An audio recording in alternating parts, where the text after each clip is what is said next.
Hello everyone, and welcome to Ready City Crit. I am your Dungeon Master Harno. Today I'm joined by, let's start off with the boy who apparently doesn't wear the same shirt for a week solid.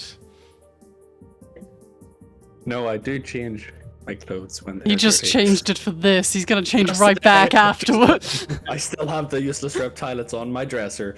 Hello, my name is Ryan. I am playing Cyrus, the ASMR Barbarian, and I will pass it to Mary. Hi, I'm Mary. I play Astra. Mary, you're muted for me. No, Never mind. I'm not muted. Because you were in the same room the other day. Go again. Hi, I'm Mary. I play Astra, the ASMR cleric of the Tempest Friday, and I'll pass it on to George. Hello, I'm George. I'm playing Atlas Moreau, the Owlin Druid, and I will pass it to Will. Alright, I'm Will, playing Olgia Drakenbow, the Duergar Ranger, and I'll pass over to Anthony. Hello, I'm Anthony. I play Beros Darkhoof, a Sato rogue, and I'll pass it back to the DM. Alrighty. So, does anyone remind us what happened last time? Which session? We're on session what now, and we still can't fucking 1 introduce second. ourselves This correctly. is session 21. So professional. What happened We last don't have to time? be professional, because no one's paying us for this shit. If people start paying us, we will be forced to become more professional.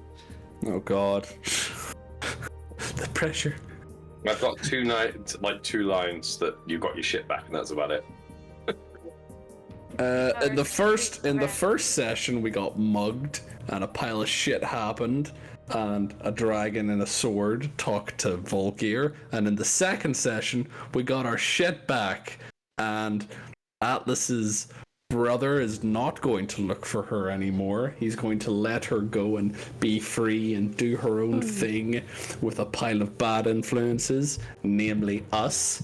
And there was a deep, meaningful conversation at night. Cyrus learned a few things, and Atlas said he's not a bad guy. We which he murdered kind of some liked. people.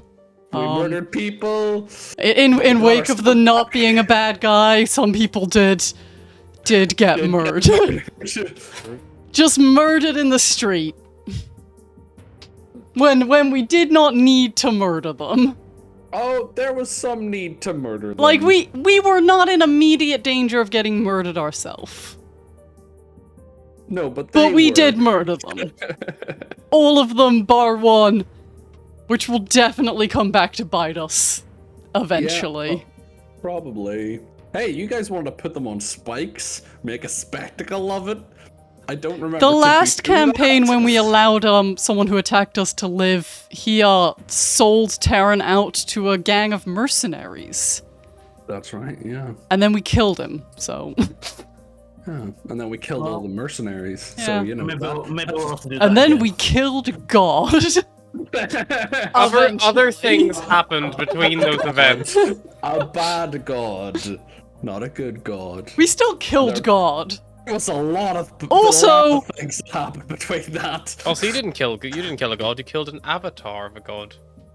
But you still died. Yes, you did die.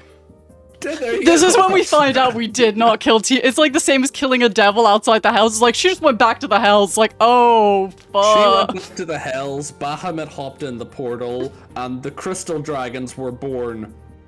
Maybe. Did we just play wingman to Bahamut? Was that our Bahamut's end just goal? there like, go get him. I want to keep guarding my gold. Sometimes a the sweet pussy gig is at this in fact temple. that good, you know? Do you think that's just a realization Terran has like 3 weeks later? He's like, why didn't Bahamut just kill her? Because he was a pacifist. He wasn't was a pretending? he wasn't a fucking pacifist when he got to have health, was he? Yeah, well, He that's was because a he was on murder half- everyone, including us. Yeah, that was fun. But also so confused because he was the silver dragon, but he wasn't the silver dragon. Was he the avatar of Bahamut trapped in the mortal plane? The for funniest thing is God knows how long? the funniest thing is none of that shit would have worked out for him if the Talons could tell Silver and Platinum apart. Cause we saw his form and we were like, yeah, that's what Silver looks like. We met Bahamut in heaven, and he was platinum, and we're like, yes, that is the dragon god. And then we met Garadesh, and it's like, yeah, he's not quite platinum, he's silver. I like the idea that it was just the same color and it's just like, a group of men cannot tell shades apart. Here's the biggest question. What the hell would have happened if Cazador had never adopted that oil? The campaign Power probably would would have have done found something a way. different. Somebody out there would have a very powerful Like, owl. fuck me. If you have not realized by this point that most of my DM style is fuck it, let's wing it. Like, I mean, if you didn't Essentially, adopt the Harry owl- just looks at whatever we cling to and is like, yeah, I guess that's the campaign now. Yeah. So Pip's the next god then, but that kind He's like, here's the world, and we're like, we have to get a pet owl, and he's like, okay, let's fucking Do you go, remember all I the stuff guess. Pip told you? Do you remember that? All the He wanted to backstory? starting a church. He dropped a lot of lore. He dropped a lot of world building. I mean, Something about- Pip's something about lore is stars as basically well. just Sir Loris and the Great Acorn. Pretty much. You just stole it from divinity. If you want advice, this is advice for any creative out there. Your players probably haven't played as many video games as you because you have no life. So just steal from all of them, all their storylines, and reuse them. Or, you know, even better, just watch other DM streams and just Steal from them. small ones, like not big ones. Like go on Twitch, find the ones with like 1 or 2 viewers and just watch them and then take those people's creative ideas. Like you're ripping off Shakespeare plays, sit in the audience with pen and paper and write down the words, and then your slightly rehashed version of the telling is now a new story. Also, if you take Disney's direct to DVD or direct to TV movies and add in murder, makes a good campaign. I'm just gonna go play through Harry's Steam account. My favorite is you were like, Bootleg you have, copy. you were like, you have to play the Witcher games, you have to play them, and I started playing them, I was like, so this is like 60% of your campaign, and you were like, no it's not, and then I started pointing it out, and you were like, oh, shit. Sometimes I get Whatever. influenced. Whenever this campaign got pitched, Harry was like, go play Mass Effect, it'll make sense. And I was like, okay. It's true. I fucking lost binged. Ryan for like 3 weeks. I binged Thank you, Mass Mark. Effect for like, you know, myself. I did the whole fucking 3 games, and I was like, yep, sci-fi campaign, let's My go. favorite is you were like, sci-fi campaign, and then you worked so hard on making one, and when you were almost finished, Wizards of the Coast were like, hey, guess Here's what we Spelljammer, just yeah. released? Shoot myself. Fine though. But anyway. Homebrew, the whole thing. And we're It's still fine. using the homebrew. Which is I'm good. out of spite.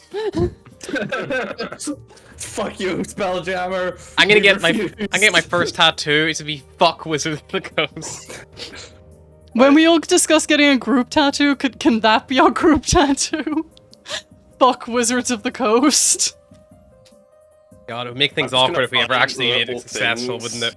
Yeah. I'm just gonna find little things from Spelljammer and just start Sprinkling. see if I can sprinkle them in under Harry's nose. Giant space hamster. What'd be even worse is if we could become really successful and Spelljammer's like, I like that idea. We're just gonna take this and blah. I just think it would be funny, you know, entering a deal with Wizards of the Coast. It's like, and also on the deal is you have to laser off those tattoos. It's like, yeah, okay, fair enough. You gotta pay for the laser surgery. Or you just gotta laser off fuck, so you're just branded by Wizards of the Coast now. We own you. We It's in own your you. skin. You are branded. I really do not think of anything worse than being owned by Hasbro. Moving on. So yeah, last thing that happened was big meaningful conversation after we killed a pile of people and got our stuff back, and Atlas is technically free to adventure with us, but her parents might still come looking for us. Depends on how good her brother is at throwing them off the trail. Considering the amount of lying we've seen him do so far, not very. Not very Yeah. good. They're just gonna turn Can't up get in any like a worse than week. us. Your brother said you weren't here, so we knew you were here, but he said I wasn't. It was obviously a lie. He's gonna have to lie like fucking Pinocchio in the Shrek movies. Let's just hope that he rolls better than we do in his deception checks. The best thing about that was like his like fucking insight was literally like 5 and still.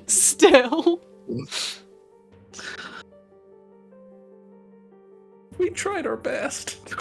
Not good enough. Disappointing. On that note, what to do? It's a new day. Yeah, Atlas will awaken earlier than everyone ever. Sure. She will early bird despite owl She will already bird get the worm. and go knock on her brother's door with her letters. Sure. Yep. He hear him shuffling around inside, and then he opens his door and he's like rubbing his eyes, and he's like, I want to miss you. "Yeah, I'm not going for a little bit. Don't worry." Well, I have letters. Okay. So, once for Mom and Dad, you can tell them I left it behind at the tavern with my notes, and I think they'll fall for it, maybe. It should be enough information to calm them, but not enough information for them to find me. There's one for Kalis for when you get back, because I probably should have said something before I left, and anyway, there's one for Kalis. And then there's this one, and she holds up a fairly thick letter. She's like, this is... I don't know when the time frame is before you can declare someone legally dead when they're missing. It's definitely not 2 months. Let's say 2 years. If you do not hear from me within 2 years, open this letter. It has a list of locations that I think I might end up, but that probably won't be overly helpful because it's basically half the galaxy. So, strike 2. It has the details of everyone I'm traveling with, descriptions of them, everything I know, and on the off chance that you are right and they are bad people, it has every weakness that I think you could exploit them for and everyone I think who might be looking for them. I know as a fact that there are certain powerful people in the Hells, on the Umphalos, and maybe even in the Draconic sector who would be incredibly interested in finding them. So, worst case scenario, if I do vanish, that should give you a good head start to finding the last people who saw me. Okay. Noted. I'm trusting you to not open it unless you need to. Because if they start looking for us and I'm still with them, it will not go well for me. Or them. Basically, I'll be having people try to kill me from either side, and that doesn't sound like any fun. So, I'm trusting you to hold your nerve 2 years. Do not give it to our parents. They will just open it. You can tell Kalis. I honestly wish I was trusting him with this instead of you, but... That hurts. I know. I don't want them to be bad people. But... here you go. I'm pretty sure you could drive them out from the end of the galaxy with this information. Okay. And I don't want another word about how this is not your sister, because collecting information and manipulating people is basically the only thing I'm good at nowadays. So, I'm gonna... I'm gonna put this in a different envelope with a different label or something. So Mom and Dad don't find it. Because they're definitely gonna probably go for my stuff.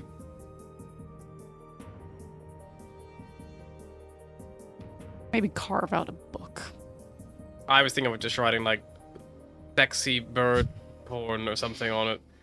That might be enough to dissuade Mum. I don't think she'd fall for it.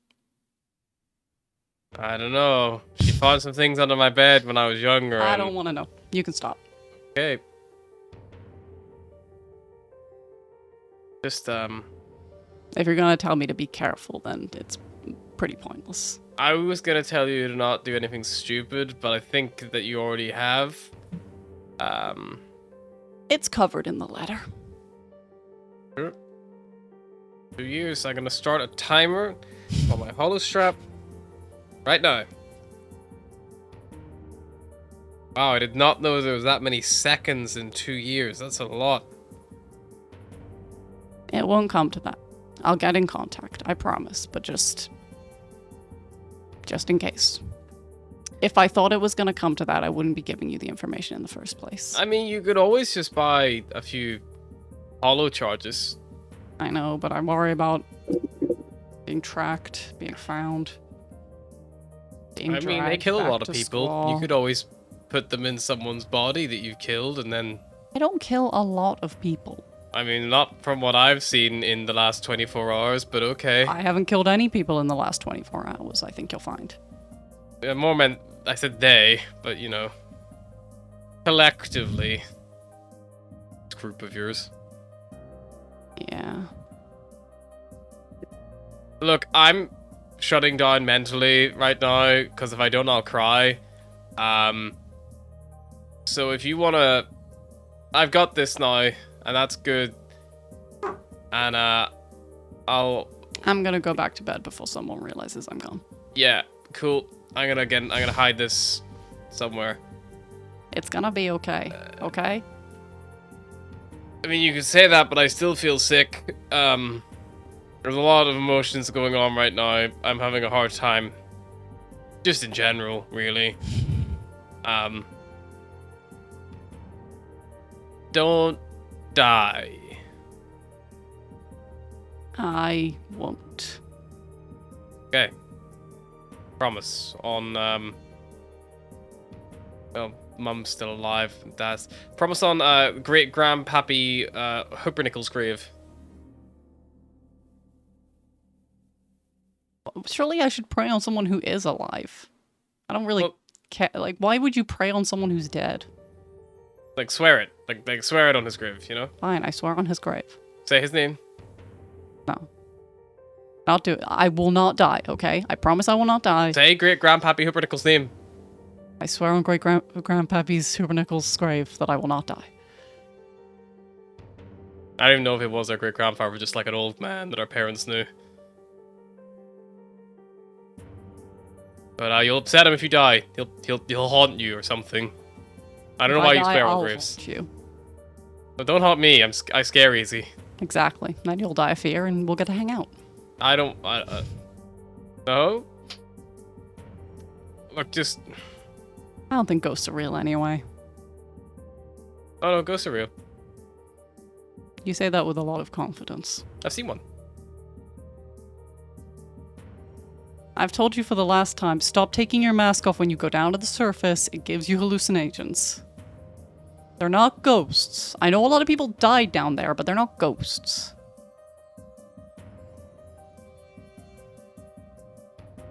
Look like a ghost. I'm going to bed. Okay.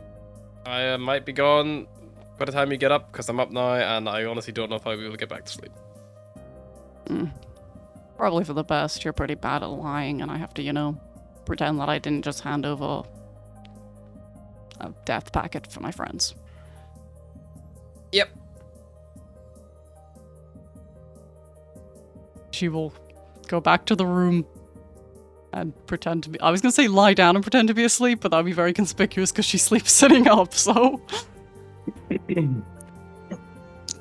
I don't like the fact that we just got Batmaned by Atlas. She's got contingency plans. what are you talking about? I don't know what I'm talking about. You don't know shit, man. There's an external force that feels in Cyrus's, I don't know, gut or something. He's like, The keep your itchiest of friends horns. close. Yep. I also like the idea that she will have, like, you know, a decent amount of information on everyone, and then Volker, it's like, I don't fucking know, man. I'm gonna call it phantom horn. Phantom horn syndrome. If Cyrus starts feeling an itch on a horn he doesn't have, that's just Ryan having a bad feeling about something that's happened. But yeah, Alice will probably not go back to sleep, but at least pretend to be asleep. Eventually, you all wake. Time for one, get some food. The day is yours. Akaya is gone whenever you do rise with the rest of your troop. Checked out. If you asked at the bar, he checked it over an hour ago.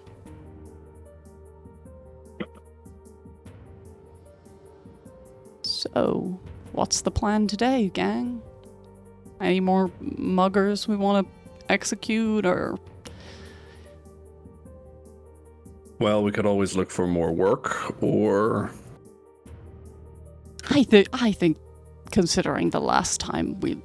I meant more like grunt work, not seek and destroy or retrieve. We got a little bit of money, that should be fine.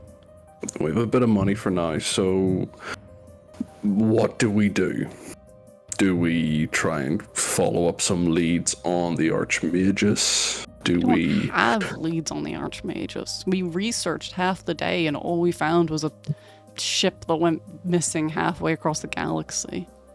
Okay, so could that ship have been linked to anything? Any gods or astronomical events that could have caused astral ascension to an elf? I mean, this is the first time this has happened, no? In history. I've never heard anything like this before. She's the first of her kind. I don't think there is going to be anything like this. Yes, but something like that has to leave traces, magic, or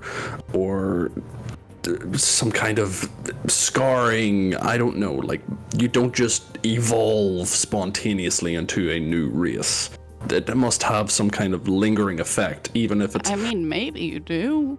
If it's never happened before, maybe she just... I don't know. Poof. You're an astral elf now.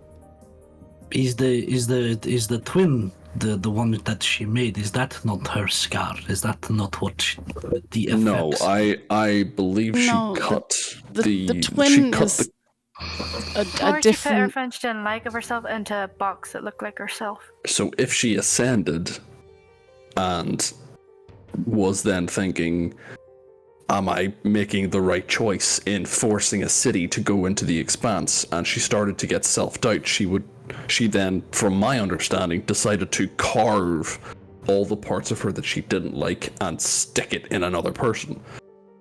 Which meant she wasn't a perfect being when she ascended. If that is the case, then maybe the twin can help us find out what did this. She said... It happened after the ascension. She said when we were talking to her that she was one of the last, or the last, which suggests that maybe there used to be more. Maybe the Archmagus didn't split into two. Maybe the Archmagus split into a few. But surely the more clones that she makes, the more suspicious that would be if there's several people running around that are very similar to her, or not if she's the killing complete them. opposite. Maybe this one's the one that got away. We're sure the Archmagus herself isn't actually herself. A simulacrum that went the wrong way. I don't know much about cloning. If you kill your clone, does that part of you die permanently, or does it, like, ricochet back into the original? I have no idea. I've never heard of a simulacrum being created to house bits of your personality you don't like. Normally they're just created as, like, bother you, help you out. Make an Arcana check, Cyrus, if you'd like. Can I help? Sure, You can he's assist. not very good at it. Neither am I, but have some advantage. 13. 13? You're trying to think of other instances where destroying something would, like, cause it to revert back to the original. Can't think of many instances where that's the case. Normally if you destroy something, it's destroyed. But you've not really heard of magic this potent before. When The you closest you spoke can to... think is actually sorry. probably... Sorry, just because it makes sense. Cyrus. The closest you can think is if a devil is killed off the planet of Abaddon, they do reform there, but it takes months. It's not a nice process. But that would be the only thing you could think of, was something getting destroyed and then getting, returned to where it's from, if that makes sense. Do they come back as weaker forms, or They normally Do they come just- back as they they just- left. But then usually failure is punished. And then they turn you into a little squishy blob. yeah?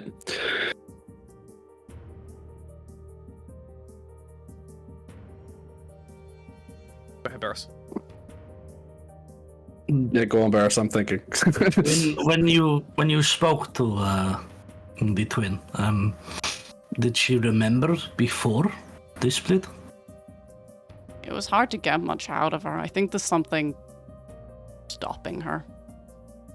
Like a limitation, like I a, think she a can't verbally curse. speak out against. Right. or Not give like anything she's to help. scared, like she physically She can't. can't do it. She danced around a lot of topics, but it wasn't dancing in like she didn't want to say. It was Her quite trying to say literally it like she without was saying trying it. to find a loophole. If she retained the memories, then maybe if we can find a way to, I don't know, open up the loopholes, then she might be able to tell us what happened, what truly happened. It'd be a long conversation. Us guessing, her either nodding or Maybe she could try drawing things or, I don't know, charades. Anyone good at charades? I don't know what that is. That is It's- unsurprising. It's like a game where you act out stuff. Like the play.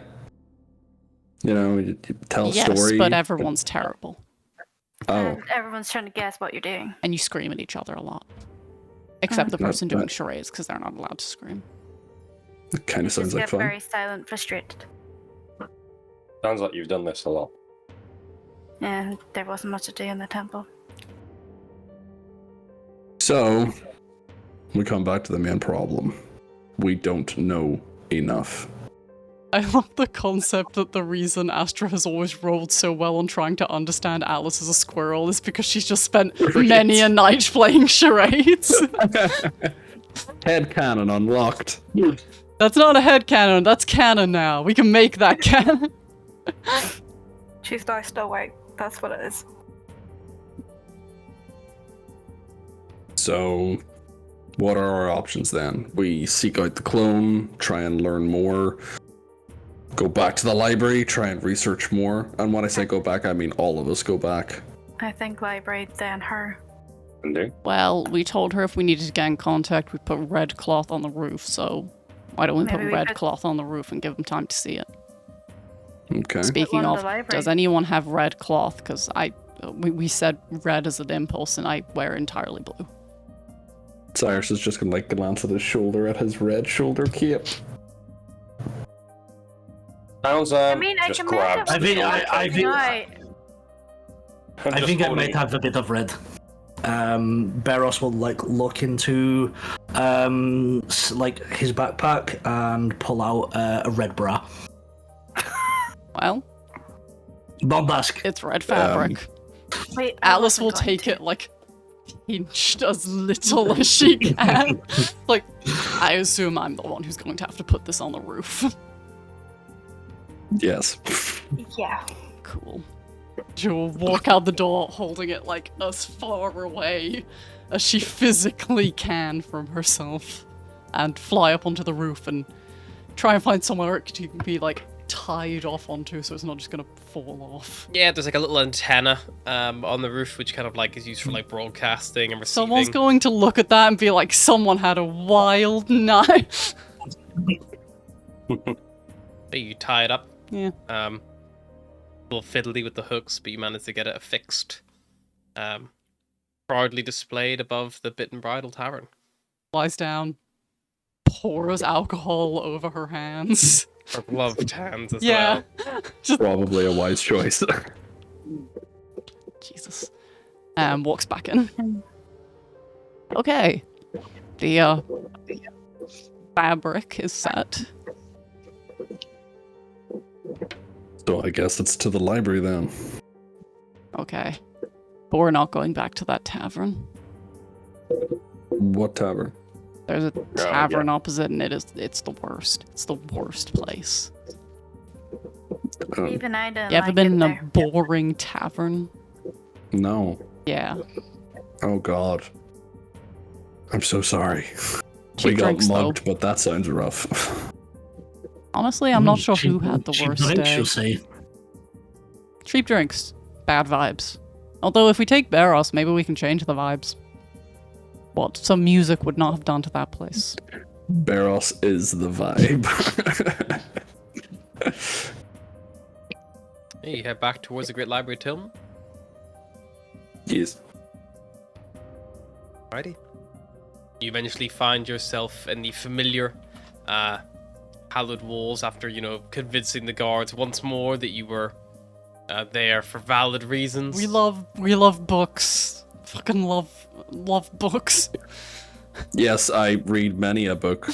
And again, not Alice is like taking full advantage of her passive perception ever since she was caught off guard by her brother. Like anyone who could be a vaguely owlish figure is getting scrutinized. luckily Just not clocking very oils from common. 360. Anyone with like a cloak up or anything, she's just there like, You see it's still busy here, people filling in their forms and just, trying to get by in a sense, sort of get through this time. Was the line this long the last time you guys came here? Was it? It's actually longer than previously. It's got even longer.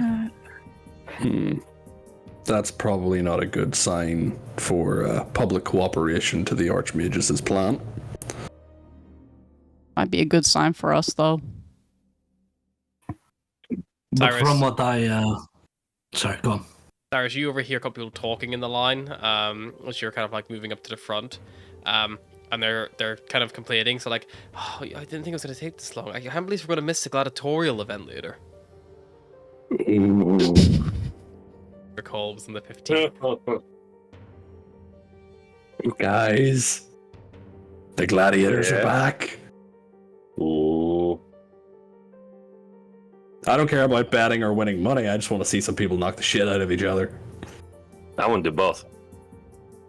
I put Come on, guys. We were participate. gonna have a nice, relaxing afternoon at the library. Would I be allowed to participate? Huh? I Gotta assumed wear a that they'd have me. loincloth. Bears get a kick out of that. It's the only thing I know about I mean- gladiators. They wear loincloths and beat each other up. As long as nobody steals my pants during it, I'm looking at you, Barros. I would never. What do you... Never from this point onwards, I assume, considering you already did it twice. I was being sarcastic. Right. So let's get to work if we're going to reach your gladiatorial event. Yep, go on everyone. Let's start researching. Otherwise we're gonna miss people getting stabbed. Gladiatorial event is this evening, so you have 2 time segments before then. You got plenty of time. We have to buy tickets, or is it just a walk-up affair? I don't know. I just heard people saying that they were gonna miss it if the line stays this long and Which people? slow. And he's like looking over his shoulder, trying to find them in the crowd. They were over there. There was 2 elves. Surprisingly, in a city of elves. Alice will just march up to the people he points out. Yep. Do you need to buy tickets for the gladiators?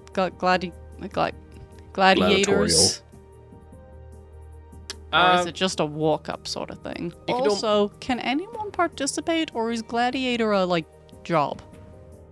You can normally buy tickets when you get there. Most of the fights are predetermined, but they do have a few warm-up games, which anyone's allowed to attend. If you do good, I think they consider taking you on the next roster, you know?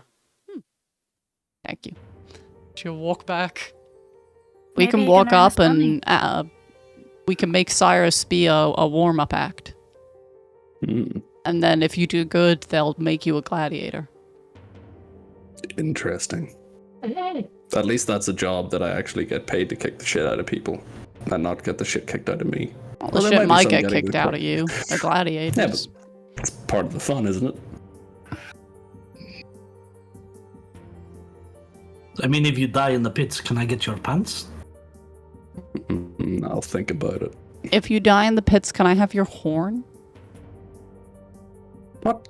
Why? I want to make a drinking Can I horn have out a of it. God damn it. I want to make a bed for Pip. I forgot he's only got 1 horn. I was going to say I'll take the other one, but I can't. I mean, You want to make it? Vulgar, You you want to can make take a mine. bed for Pip out of my horn? So No, my you drinking can't. I horn said option Pip. is more valuable to you. I mean, the drinking horn I at least can understand. I do enjoy beverage, but I don't know how I'd feel about it.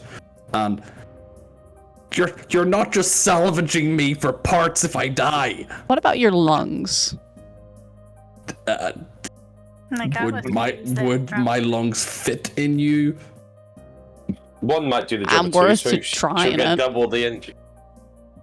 I don't. We'd have to even check to see if we're like blood compatible or something. How Is there hard not could it tests be? you have to do for that? Rip my lungs then- out, chuck your lungs in. How hard can Would that you be? survive? Would you survive having your lungs ripped out? Long I don't enough for know. my lungs to be shoved back in. You also have I've to survived a internal lot blood of deal with weird shit, man. I don't know. Well, let's try and not put it to the test, shall we? I had to they're talk probably gonna- Hack down from murdering a kobold like 4 times. They probably won't even allow the gladiators to die. Or it might be one of those coliseums where, you know, the crowd judges. So even if I lose, they might not decide to kill me. If I'm Okay, a so good if we want a sport. cool drinking horn and for me to have good lungs, we all know what we're voting. So basically, what I'm hearing is I need to win a lot of bets and throw lots of coins, so they go. And then we get drinking horns. Starting to consider not joining the gladiatorial arena, just watching it. Just from Considering the. my own companions would rather see me dead for parts. A Dragon just goes. That fucking dragon just chickened me. No, I think that's the ancient language for you are a chicken. My wonder apologies, if I they just burped. I wonder if they would let me join as like an animal, and then once I died as an animal, I could just like go. I'm sorry, what? When I transform into animals, if I get killed as the animal, I just transform back. I don't die. That's kind of cheating, isn't it? It's like a second life. Well, not if I don't want to spend the rest of my life as a squirrel. Funny story. It took druids a while to work out that you could just turn back whenever you liked. So the original way of turning back used to just be like, Eat. pretty much. But you gotta be careful, because if you do it too hard, then you just... Magic's complicated. So Which is what we're going to learn at the library. Oh, that's a sentence I never thought I'd say. how would you figure out which animal was a druid? Would you just go around bonking all the squirrels? I suppose True, druid like- squirrels would act a little less squirrelish than squirrels do. Have you met Pip? Yeah, he acts like a squirrel. They also look a little different. Not to the No, lay that's- person, but druids know that's- druids. Oh, I thought you meant your squirrels look different from Pip. No, like, druids can tell the difference between a druid in wild shape and a squirrel. Some kind of magical trias, or No, Just- more like, you know how you can tell when someone's lying? yes. Kind of like that. Huh. Not always. I mean, you know, if someone's really good at pretending to be a squirrel, then they might get away with it. But there's just little things that you... Especially druids who spend a lot of time with animals. I don't think I would be able to. Don't really do animals. You've seen what my wild shapes look like. Yeah, you just need to experience more not squall animals, and then you'll be able to be more animals and not be recognized. Yeah. And then I can live the rest of my life as a wolf. Wolves are cool. So what are we researching? Um, Because we looked up astral elf, and it turns out that's not a term. Neither is a Yeah, space so- elf, bitch from space. so she transformed, what was it, 73 years ago, she told us. Just after the gods stopped. Or just before the gods Just before. stopped. Maybe. You're not thinking about this way. Maybe we need to look up ancient elf races. Maybe races we fought had died out. If they exist. Like some kind of secret bloodline that... Who knows? I mean, it's worth looking into. My great uncle Gideon was pure white and nobody knew why. It could Is be that- also. Go on. Isn't that just albinoism? Yeah, but, you know, it hides in generations. Like twins. Maybe biological defect that can happen. Not defect, but recessive gene that can happen. Hmm. So it could have been biological rather than. Okay, so None of this really accounts for her have- thinking gods we- are talking to her, though. we have a few possible explanations. We've got a biological component, or Some kind of outside influence that isn't a some god. kind of outside influence that was big enough to cause. Because I can't imagine it's a isolated event. There must have been other things going on around the same time that this ascension occurred. You know, maybe Happened with that ship. space storms, or just one ship disappearing. Maybe it's not an isolated event in history. I mean, whose crazy idea was it to float the cities into the sky? Maybe look at the history of the cities floating and see what brought that on. Maybe a similar event. That might be valid, actually. I don't Hmm? remember a time that the cities weren't floating, or at least when I learned about this planet, it was just a given that they were. So we got Okay, But they so- must have biology and come from geography. somewhere, right?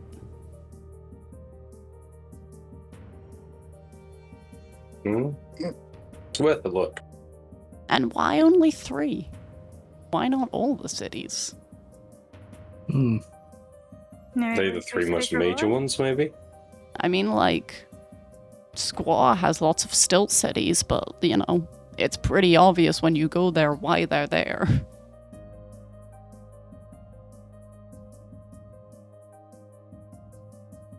So, We are so the wrong people for this.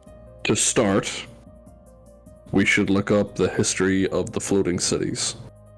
What changed, what occurred that made that either possible or the best course of action. The second thing we should research is maybe her bloodline. I'm sure there's a record, public records of powerful families. Maybe, I don't know, maybe her ancestor made a deal with a god or something, and eventually it came to pass that it was to occur, and it happened to be her.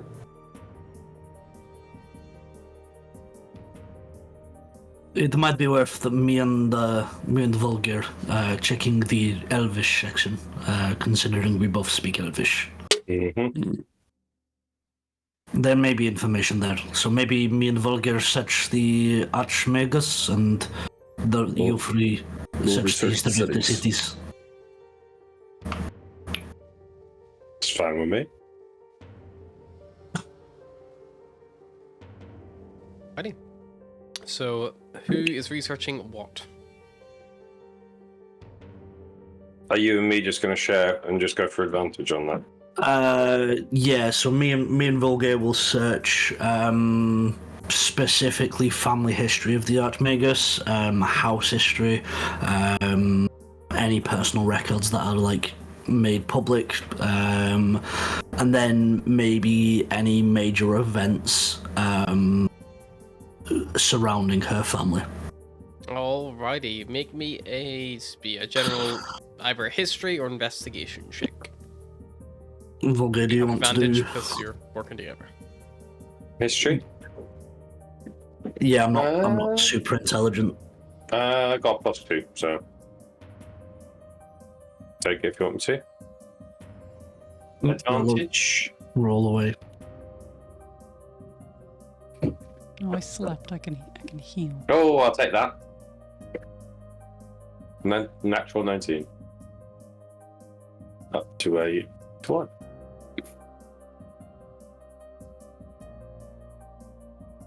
Righty. I want to search those public birth certificates, marriage certificates, and death certificates. You look Hope through elves have those. the Virlune family, and you do find a fair lot of information about this family. They're an old family in this city in that regard. Their record keeping goes back thousands of years. It's a lot of information to sift through. What are you specifically looking for? Or are you just looking for a general... I think maybe the family's connection to the gods, and maybe kind of how if the family, how the family got their wealth, power, if any.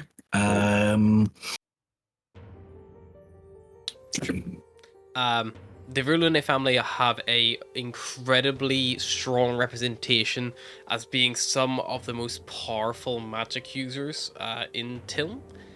That has always been the case, even whenever they did not hold the rank of Archmagus. They always had a very high ranking position in government filled by one member of their family, usually minimum of one at any given time, whether as an advisor, a member of the council. They were always fairly present.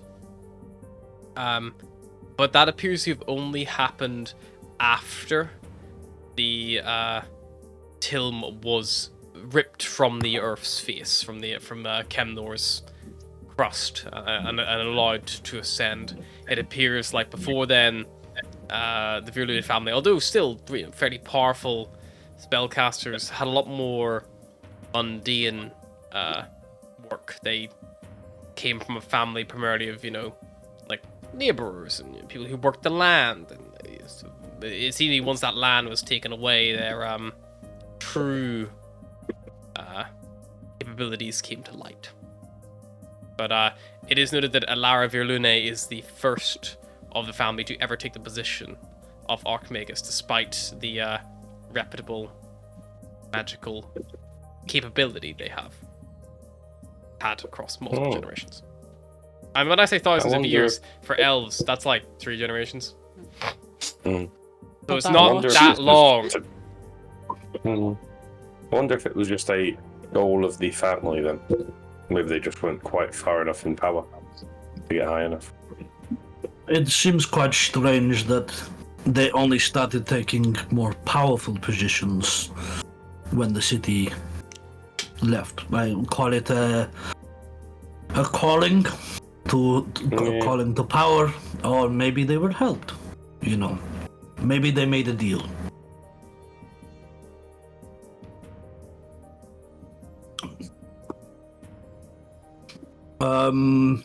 So could we research a little bit more into the first family member who achieved a position on Tilm? Certainly. Yeah, that'll be a follow-up. That'll be your afternoon slot. What are the other group doing? No. We are going to look into why the cities ascended in the first place, like whether there was like a big thing that happened for it to happen, or whether it was just some crazy mage bastard who was like, what if the city flew? That'd be kind of neat. Okay. Yeah, like what was the reasoning? Because we know that like the cities float in different ways, like not necessarily different magic, but like Tilm has lots of little engines, while Ulnarth had like the big 3-inch. Like, why those cities and why did they choose to make them fly? Alrighty.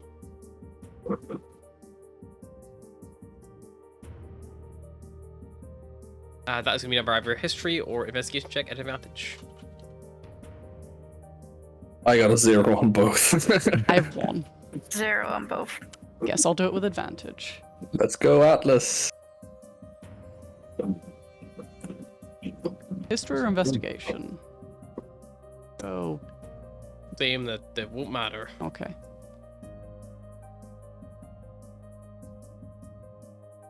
Shit, that's with disadvantage. Ignore those. Yeah, definitely ignore them. It's not much better, honestly. 12.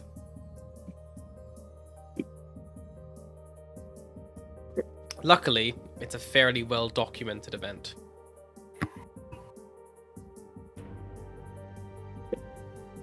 Hilm was the first city that actually took flight of the 3.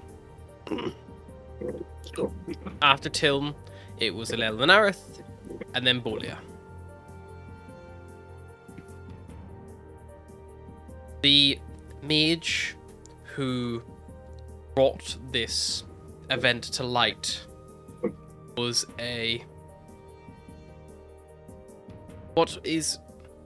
the race of this individual was not ever documented. They are only ever referred to as an elf.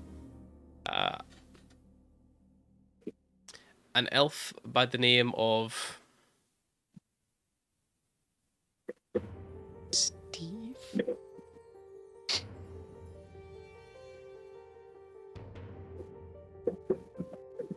Gregory. I want to create a campaign where all the elves just have like really boring white guy names. so GMs. the elf who guided the ascension was Gornia Elual.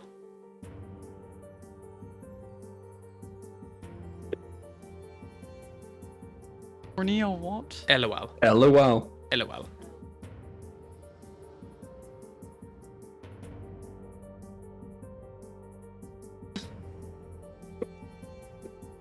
Just says he's just an elf. Elf. Elf generic. was documented as being one of the most powerful elf mages of their time. Had already conquered death, and after receiving word from... Sorry, already conquered death? that's what it says in the book. Okay. And they just glance over, they're like, yep, that's a thing That's that happened. That's a different event if you want to look it up. Okay. You're speaking at how the city took flight, and it was after a island made contact. Some knowledge was bestowed, and it was the first blueprint of one of the celestial engines that helps keep the cities aloft. And these same engines, a lot of you recognize, most Tevs base a lot of their designs, their arcane engines are really heavily based off these celestial engines, which you have one in your very possession. I do. Oh, also, can I attune to that on my last Yep, long it's on rest? D&D Beyond. 'Cause I already had it. I just forgot to say that I would do that, but I would do that. Double check it's been published because I was hiding it deliberately. Hiding it so we couldn't peek. Yeah, I need to share it. Hang on. You made it to refresh your page, but it should now be there. Starmark.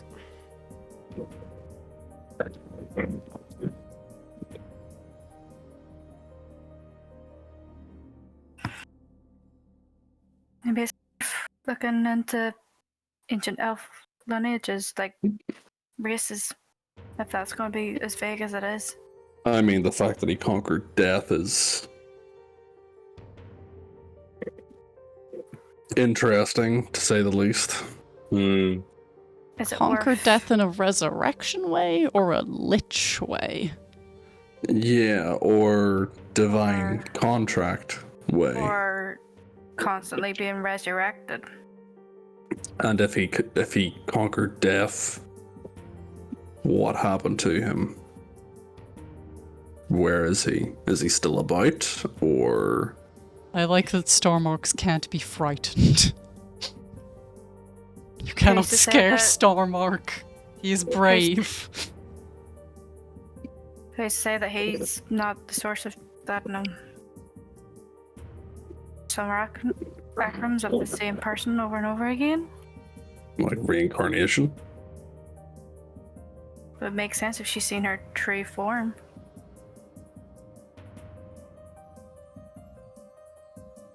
So we're it gonna wasn't have to look- lifted because like something bad was happening or anything. It was just like, hey, you can lift this. Here's this knowledge. Yeah, it Well, was the Owlands that gave them the incentive. The island provided. Why are you giving me that face? The islands I'm not provided giving you the a face. schematics for an engine. Yeah, But and then the mage was like, The I can mage lift a was like, city with this I shit. can make a city fly. Which is what they did. You can make a business out of that. And it basically it opened up trading on a whole new level. And it basically encouraged, like, wood elves and stuff on the surface to, build, like, effectively helium balloons with ropes attached to them of resources that could, like, be taken aboard the city and then the trade be, like, deposited in itself. And as, sky ships became developed, for more efficient ways, like, passing trade was a really common thing where you'd have city descending upon with these little sky ships on small towns, trading, buying, selling, and then returning back up again. It meant that they were like a patrolling. Like the Discovery initiates further discovery. they were the best way to describe it is the city initially when it was first sailing around was very much like Venice in its heyday. All the trade went through it. If you needed to get something to the other side of the planet, you would Went through send the it city. through the city because skyships weren't super long haul back then. And then the other cities cropped up after it, like a mimicry. It seems to allude to more than a direct. Fair. It wasn't like They were like, hey, this Gornia was going this around. sky city's doing real well. What if we also did that? Yeah. So basically, similar story to what she had, cut the Owlin. Did you say the island was even there? Like, Do you think they faked the island's involvement and just brain plop, hey, Celestial City? I feel like if that happened, they would have wanted to brag about it at least a little bit. Kind of a point of contention with other races that the Owlin were the only ones who could, deliver those messages. Unless that wasn't a legit source. Well, regardless, I definitely think we need to look into this guy more. Atlas, the cities as well, because you guys would have got the date. The cities actually ascended. All of them ascended during the same time period, which would have commonly been referred to as the Golden Age, which was from 899 to 1853. Tilm. Say those dates again. 899 to 183 AT. 183. 1853. Sorry. Numbers. 1183. The 1000 and what? It's on the fucking 1100. timeline on the fucking world anvil. Okay. I have worked over I'm not 60 good with hours in the last numbers. 7 days. My brain is mush. But Tilm would have ascended prior to the 1000 mark, which lines up closely to, as far as you're aware, when Abel was floating around. Okay. But you're not 100% sure, because again, the dates and times weren't super well recorded.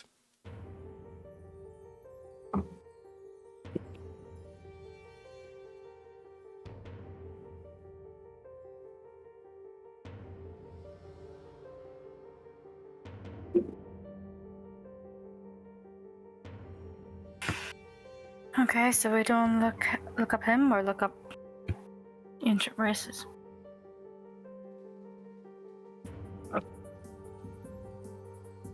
Not to put my own personal spin on things, but I might want to look into this Owlin more. We could all look up 3 different things potentially. Yeah, so what do you want to look up? The elf ancient races? Sure. Atlas, you want to research the owl that delivered the message? I just figure if we can find out what god it came from or more on that, then it might be helpful. Alright. I will research this guy and how he conquered death. Okay, so who's researching what? Asher's trying to figure out if there's any races of the elves that used to exist that seem to have died out or just aren't mentioned anymore. Cyrus? Cyrus is researching the biography or autobiography of Gormia Elual. I can't say Elvish Gornia names. LOL, how I conquered death and how you can too. A help book. A self-help book. Okay, and finally... Atlas is going to be looking into if there's anything else you can find about the specific Owlin who delivered the message, and kind of try and see if she can link that to any of her own personal knowledge. And where are Beros and Volgir putting their assistance? They've snuck out for drinks. They're over in the... They're over in the force. I pub. think You we heard should have about a those drink. cheap drinks. Baros's ears twitch. I think Cyrus is trying to research something. They're on their 3rd round at the Quill and Drink. No, so Barros would try to Volga. I think we have to search the history of the first member of this family, the one that ascended to power. Nobody more goes. specifically, why they went into the power and where they came from. Nobody goes from tilling land to Running a city. running a city without a little help from the gods, or at least something more powerful than you and I. Yes, I agree. Did you just compare yourself to the gods? Did we get the family name? Me? Never. The family name of, The original family. as in the family in which the current Archmage is descended from? Oh, I'm blind. Yeah. Virlune. That's her Sorry. family. I missed a couple bits. That's fine. I'll go back a bit. But yeah. No, so I think we'll search. Are you happy then to search for the first, but in and about the life of the first member of the family? Yeah. Okay, so you two are off doing that. That means everyone's going to be making some rolls independently, apart from you two. I love that you were like, nobody goes from tilling the land to running a city without some help, and it's like Atlas's first line of like her family's backstory is like, simple farmers until. He's using his knowledge of previous experiences.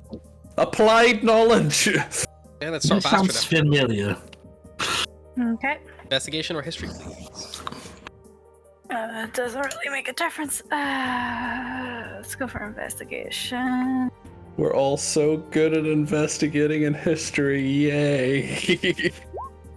18? Bunch of 18. idiots hanging out in the library. Asher, Hilarious. you sink deep into old lore and searching through old tomes and all that. And you find one that is easily dismissed. It is a research paper that theorizes heavily as to what happened before the first instance of expansial travel.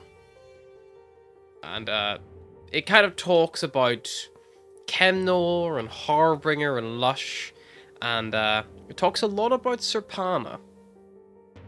And it talks about how it breaks down things like the religious text of how all the gods made their children in their own, likeness or form, or at least with key similarities. And it notes that because of limited documentation of early Elvish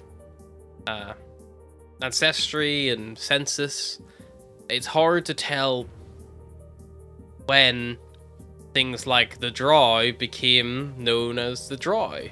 They pull heavily on the fact that there is no mention of a dark elf until long after the talks of the wars for the Below and things like that. It does also call itself into question. It says, is it because there was no reason to differentiate, like that there was, or is it just that maybe the no dark elf had accomplished anything worth recording back in those days? But it does theorize that the elvish blood and Serpana's ancestry appears to be susceptible to where it is given life, in a sense. You have sea elves who roam the oceans of Chemnor. You have the Drow who lurk in the Underdark and fight against the Quaggoths. You have the Wood Elves who stick to the surface and travel along the paths of nature. You have the Shadow Kai up high on the moon of Harbinger. You have the High Elves who are in the floating cities. You have Sun Elves who are now very clearly logged with more modern records. They are born when the Star of Array is at its apex, regardless of whatever lineage they have. And you have Moon Elves who, like Sun Elves, are born when the moon is full. It seems like the Elvish blood, Serpana's lineage, is as fickle and coy as the Fae whom which she created. An astral elf? There's no mention of it anywhere. You can't find any suggestion of it. But The planets aligned. nothing to say. It's aligned in the right way. Maybe Side note, do you think there's like elf parents who are like, okay, so if we get pregnant in this month, then they Yes. should be born a moon elf? Yes. Fickle people. I mean, you don't. There's no log about astral elves or anything like research to go off, but based on like what you can kind of gather and pull together, it seems like elves being born different. It's definitely not an uncommon thing, but elves being born And then something changing. alien and new. What That about, hasn't happened for thousands of years. what about elves being born and then changing, rather than just being born? With an what you 18, she want? doesn't find anything that suggests that's the case. It might have been a dormant gene. Or Maybe it's something had. she. Are you telling me she went puberty. through like space elf puberty? Yes, space elf puberty. She's got like Answers everything. sparkly pimples going on. Just because they didn't log the existence of astral elves doesn't mean they don't exist. Maybe they're just extremely rare because that. I mean, yeah, maybe if it like was Maybe if certain a- planets having to be certain places, like rather than the full moon, it could be years, decades between. I will also say with an 18 Astra, the oldest logs of the Elves of Kemnor only refer to them as the Elves of Kemnor. There is never any breakdown of race, which coincides slightly with Gornia's description. Okay. But it could just, again, be a matter of bad record keeping, or people didn't feel it was relevant to say their skin tone, like that kind of thing. Like we're all elves, like that was maybe the differentiation only came as people became more narrow-minded and broke apart into societies. There's just some guy like, yeah, he's a dark elf. It's like, Steve, you can't just say that. Cyrus, you're looking for anything about Gornia. Cyrus is going to find a librarian because he knows where he is weakest.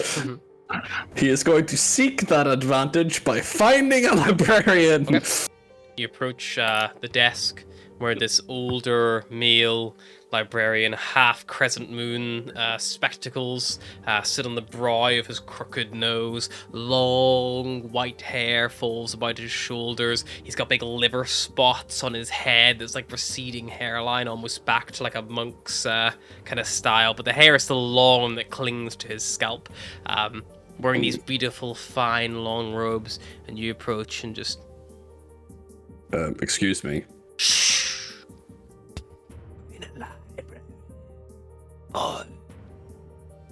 Sorry. I'm looking for a book on Gormia Elual. All of the cookbooks are in that section there. No, he was the elf that received the message about raising the cities. Yes, your pronunciation is terrible. Yes, I'm sure it is. Elf names are hard for me. Make me a persuasion check. What's that? You tried to get advantage on something you were bad at? Roll for something else you're bad at. Roll for something I'm worse at. You're actively worse. Yes, I know. There are a few things about Gornia. Follow me. And he leads you down the aisles and kind of points out a few books for you and helps you collect a little stack of tomes to peruse over the next while. Make me a investigation or history check at advantage if you sought out help from a librarian. Woo! Investigation. Didn't help me much. Helped you better than the 5. I mean, it doubled. It over doubled what you would have got. I mean, the dice was sitting on a 7 for ages, and then it just tipped to 11, and I was like, yes. You spend a lot of time going through, you find things like stories of their life and their accomplishments, and they were a great adventurer. They delved out, saw much of the world, helped in the Underdark, even traveled as far as Lush and Harbinger. It almost saw, as you read the stories of what this individual party went through, it's like There's no way this was one person. It's almost like a title, you would think, based on how it's being laid out before you. Like, there's no way one person could achieve all of this in their lifetime, even at an elf's lifespan. The stuff that they were probably accomplished before, Tev's fully existed. Things like they mastered a spell, let them teleport to the moon. You're like, you must have picked up the research of someone who spent their whole life researching it, researched it again, and then someone else picked up that research and maybe they find a way, because magic of that power is not, common. It's not like especially back then, when it was documented. But apart from a lot of, stories, which could be told tales and things like that, the most interesting bit of information Cyrus probably gathers is that Gornia has a record of birth, and they were born in Tilm at what would be the equivalent now in modern dates as -500 BET. That still places them well over 1,000 years, 1,500 years, whenever Tilm eventually apparently flew. It's not possible one elf lived that long without doing something to extend that life. And this was before a lot of magic was even a thing, before the first message of the gods. 500 years before the first message of the gods even made it to its destination.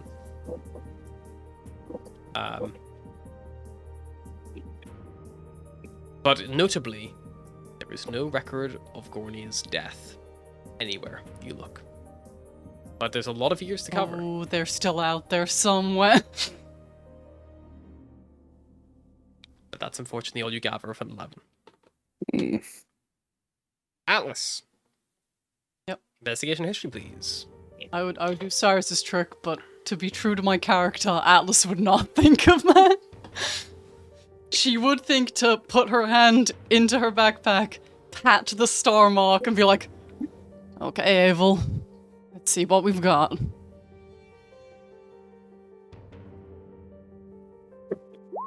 Not much. 12, again. 12, actually. You search around, looking for any more information about this Ireland, who made contact with Gornia. No name was ever given to the island. Unfortunately, things like messengers in these stories, especially in the... Yeah, it's just like they delivered a message. It's Thanks. like, the messenger of Sarpana, an island, like this... of this god. It's more about the god. They're just a messenger. There's not much focus given on them. The timeline... Do I find out who the message was from, at least? It was from Sarpana. Okay. But the timeline, maybe. But you're not sure. There's nothing concrete. And finally, the Virlune boys. Looking into families. Yes. History or investigation, please. I've got a +4 to investigation. Sure. Go for it. If my character sheet has died on me. I hope if nothing else you get some juicy, oh shit, this guy divorced his wife. This guy divorced his wife, someone fucking 300 years younger.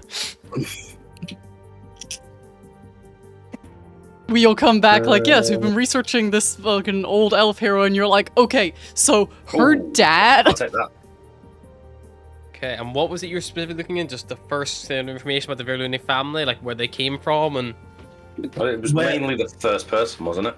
Yeah, specifically if anything outlined where they potentially might have got the sudden urge to pursue power, and where that power might have come from. Researching into it, the first member of the Virlune family who seemed to have ties to the government was a female elf. Her name was Linanel. She had a lot of problems with the acts of Gornia. She became quite outspoken in that regard, as to the fact that they had risen the city.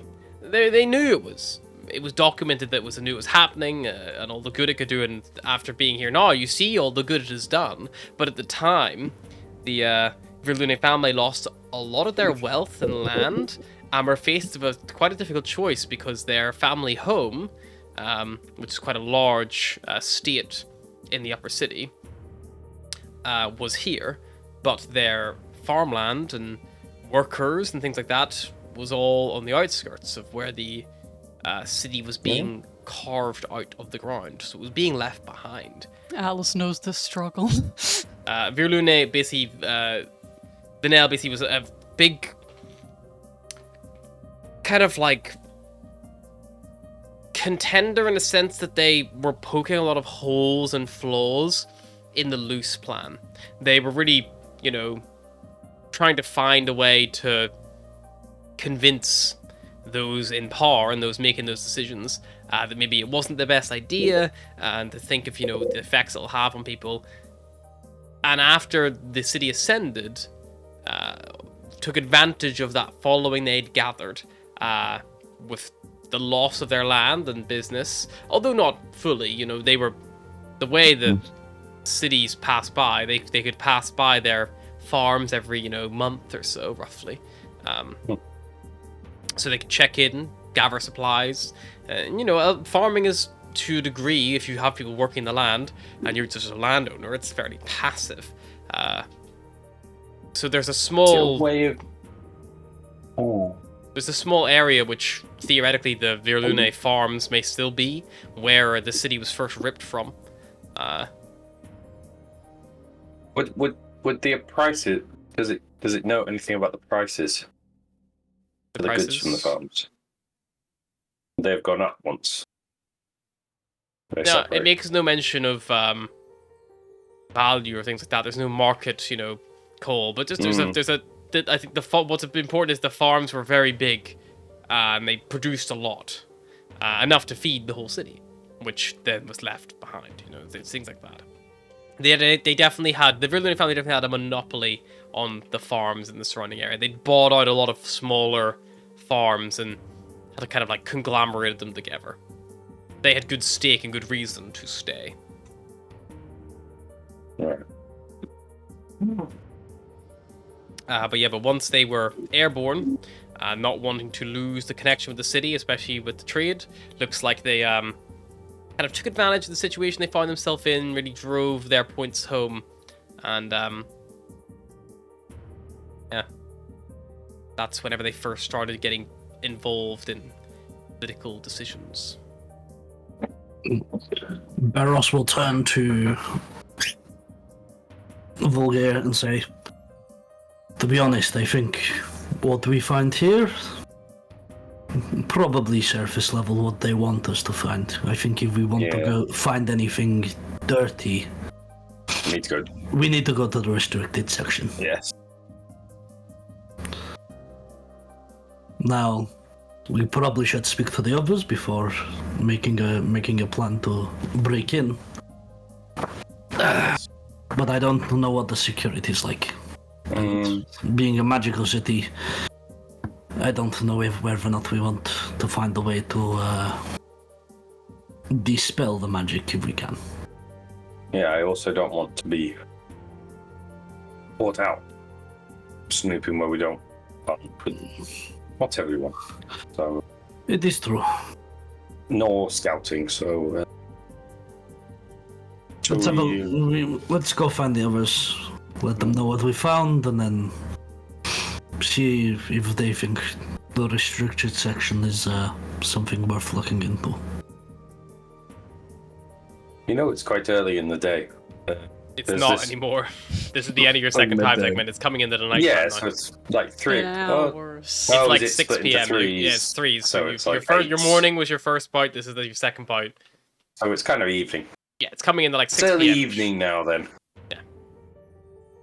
There's a pub around the corner that's very cheap. If you want to stop in for one on the way. Well, let's go speak to the others. They're still in the library. Yes. Okay. Alrighty, So nice. if this Ogre's trying was to the ditch same us. guy that raised the cities as the guy that it's documented as being born, he was old, and I'm talking really old, even for an elf, like 1500 years old. That's not normal. Almost as old as Volgear, then. How old are you? I'm not that old. But he was born in 73. 500. That's not old for a dwarf. I'm a bit older. I don't know how dwarf ages work. Are you like 150 Nowhere near. on the good side or the bad side? The very bad side. You're going to find a longsword up your ass. This So like 75. Gonna find a dagger up your butt tonight. I just said 74 and you said I was miles off. And then you're guessing my guess? It's 80. I don't really know how dwarves age. Anyway, so I am not. I don't even know what a grandpa. regular lifespan is for you guys. Like, they don't 200? live as old as elves, right? I don't know. Hmm. I know we don't live quite as long as, like, humans. I'm pretty sure Aasimar live similar to humans. Satyrs will die of, you know, herpes when they're 15. So, you know, Barros is long past his due date. I'm an old man for a satyr. Well, I found a fat lot of nothing on the messenger. Turns out that people normally don't ask their postman's name. Unsung heroes. Tell me about it. I know the message was from Saparna, and I had an ancestor knocking around that time who was delivering messages for Saparna, but I also don't know if gods are a one owlin kinda. Also, it's Well. not like it would do me any help. Why? It's not like As it would much- do me any help because, you know, when it comes to that ancestor, basically all we know is they delivered a message and got a present, which not super useful. Yeah. Well, this guy's birth was documented, but there's nothing in the history about his death. Well, if he was living forever, then maybe still around. But I don't know, because if he was 1500 years old when he raised the city, either he did something to prolong his life, or maybe there were other great mages that were posing as him, or... Can I do an Arcana check to see if I know shit about extending your life magically? 17. Plenty of rumors and folklore about extending your life. Things Some like good, some bad. the fountain of youth. There's plenty of like that level of mythical thing. There are stories of people who've managed to, you know, druids reincarnating bodies. I Oh, don't know yeah. about that. There are What do I ways know to about extend life. druids having like a ridiculously extended lifespan when they get up there? Yeah, there's evidence that some druids begin to Like slow the down. timeless body thing. Yeah. Absurdly not long unheard of. lifespans aren't impossible. It would be in the era which they did it. That would be groundbreaking shit. Fair. But if someone can raise a city, maybe they're used to breaking ground.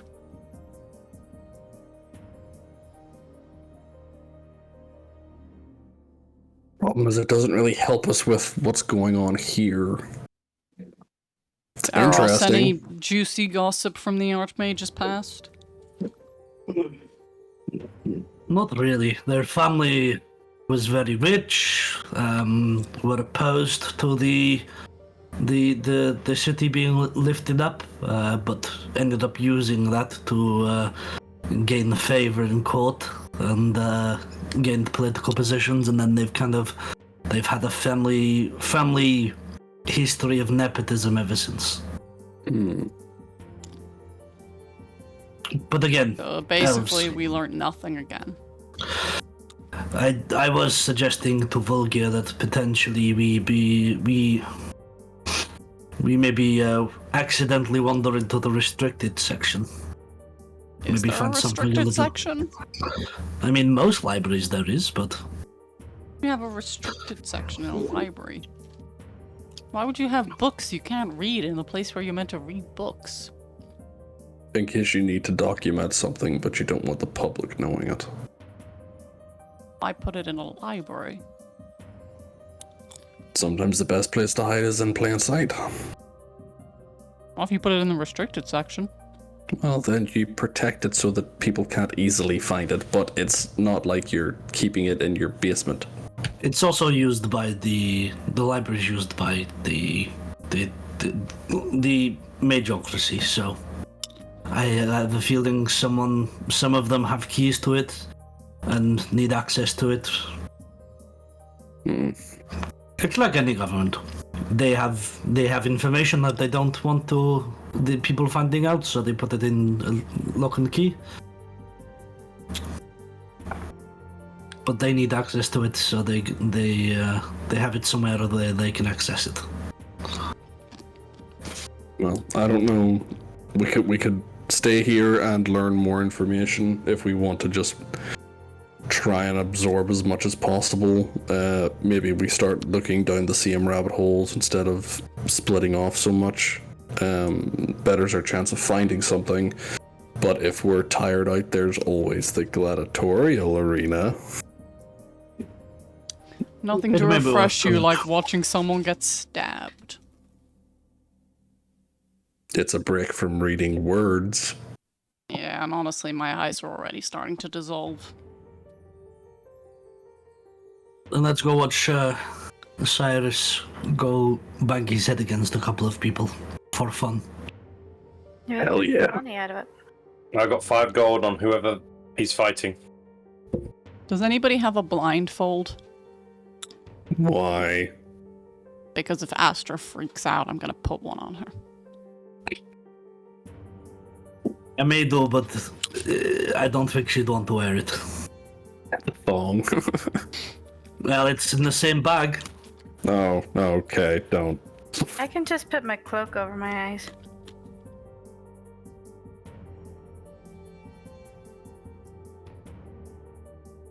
What are you doing?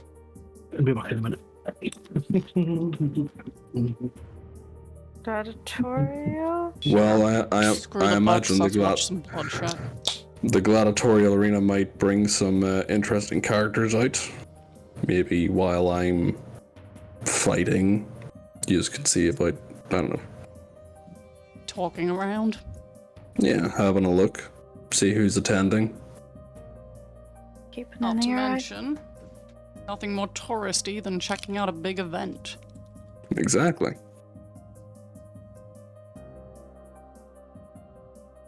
Okay. Alright. So you head back in the direction of the self-carriage arena then, which is where the gladiatorial event is being held. You see there's a big banner hanging down.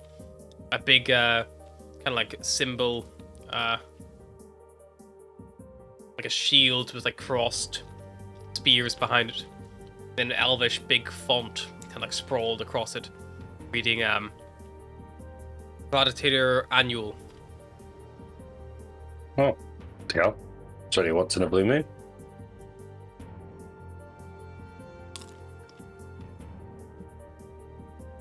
You see. Well, I suppose the Right. less they show it, the more special it's made. If you see something every day, it kind of becomes mundane. Yeah, but there's also. I don't know, point in Cyrus, you not haven't got doing any enough. less pretty. Cyrus is just gonna wink. Wink back and not say anything and pretend he's fine with it, but he's slightly uncomfortable. That's what she's going for.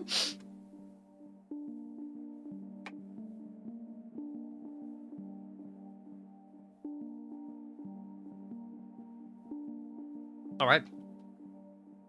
The crowds here are busy. A lot of people going around, coming and going. You see the ticket booths on the exterior of the actual arena itself have long queues leading up to them. There are people standing off to the side, checking tickets at the entryway before people being ferried up and through. Join was the line. Luckily, the line moves fairly quickly. Good enough, you're all Well, in front. I'm sure we can buy tickets. It's not an entirely prepaid event. You get there and you see the clerk kind of like looks up through the glass with like a few holes drilled through it. How many?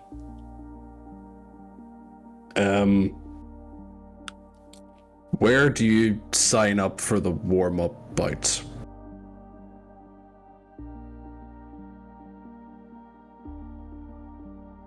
You want to fight? Was thinking about it. Alright. I'm gonna go around the other entrance then. It's on the east side. Alright. Also, how I'll, big are the other guys? Like, are we gonna watch him get his ass kicked, or does he have a chance? Or... You can have a look at the program if you want. Has most of the details of fights in there. In my hand. So how many you actually come into view? Or are you all fighting? Mm-mm. Just the four of us, I think, and then he's fighting. Or adults then? Alright. Oh shit, I got given an adult ticket. That never happens. That'll be 800 chits, please. Should have gone for the child ticket. Alright. Where pays it? I'll pay a couple hundred shit. Oh, I'll pay for all of it, sell it. Why not? You're given 4 ticket stubs. Sugar dwarf, sugar dwarf. You are in the you're in what is called the middle run, You're done. Go lay down. and you've allocated seating for your ticket, but they're all together. Cyrus Enjoy makes the his way show. to the side end. Yep, you come on the side, standing there, arms crossed. Cyrus, you would be immediately like, "Whoa, that's not normal." No, fuck it. You see a humanoid creature, That's vague. tall, broad shoulders, thick neck, wide head that kind of comes down to a large kind of like snout almost, and 2 long bull horns riding up from either side of their head. They are topless, wearing like a quite a loose fitting set of trousers that kind of like clamp in on their thighs, just above the knee. I'm gonna kind of give you a little nook up and down.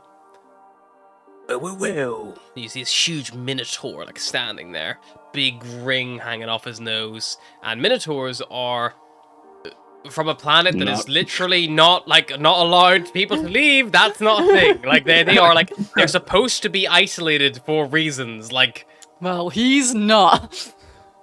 I imagine that Cyrus is looking at him, and then he stands up, and Cyrus just... no. Mhm. He Cyrus stands. is like, man, that guy's big, and then he stands like, man. He's a solid, like, you want to say close to 8 foot tall. Yeah, he's like 2 feet taller than Cyrus. Big boy. Cyrus is getting horns that take him unique easily to 10. experience of having to look up to talk to someone. Go on the list, mate. It's not too late to back out, buddy. I'm sorry, could you repeat that? I said, you on the list, mate. No. Oh. Might be the wrong door then. You're not gonna fight? Yeah. Sorry. Arms that small, wasn't sure you were. Name? Cyrus. Cyrus. Any showy name or just Cyrus? You can throw in my surname, Revanmar, if you want. Sounds like a raven that shit itself. Cool. Alright, what's your fighting style, Cyrus? Getting His your ass berserk- kicked. I fight with a battle axe and a shield. I throw javelins as well. Tend to get up close and personal, though. Weapon and shield. Melee fighter. Fair enough. How much you weigh? Now you're asking me. I could just pick you up and guess, so you can tell me. I think he's... Hang on, I did write this down somewhere. If you hesitate for long enough, you're just gonna get picked up. I will pick you up and weigh you if you can't tell me how much you weigh off the top of your head. Fuck it, go for it. Okay. Leans forward. He grabs you by like your like leather straps you kind of have like over your chest. Hefts you up a good like foot off the ground. It's like weighing luggage. He's 190.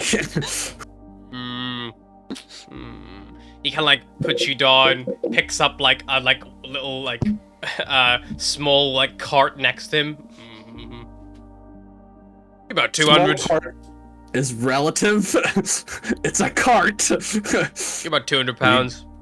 Just put this in perspective. You don't weigh too much more than Volga. Cyrus is all muscle, though. All right. And you know the rules? Refresh me. Pretty simple. We don't fight until first blood. We fight until first knockout. Don't kill them if you can. If they do die, everyone signed a waiver anyway, so no one's going to get pressed to charge for it. You're coming in as a warm-up act. That means no showboating, no, you know, bigging yourself up to the crowd, no promoting any material, anything like that. You just had a fight, put on a good show, and be done with it. Yeah.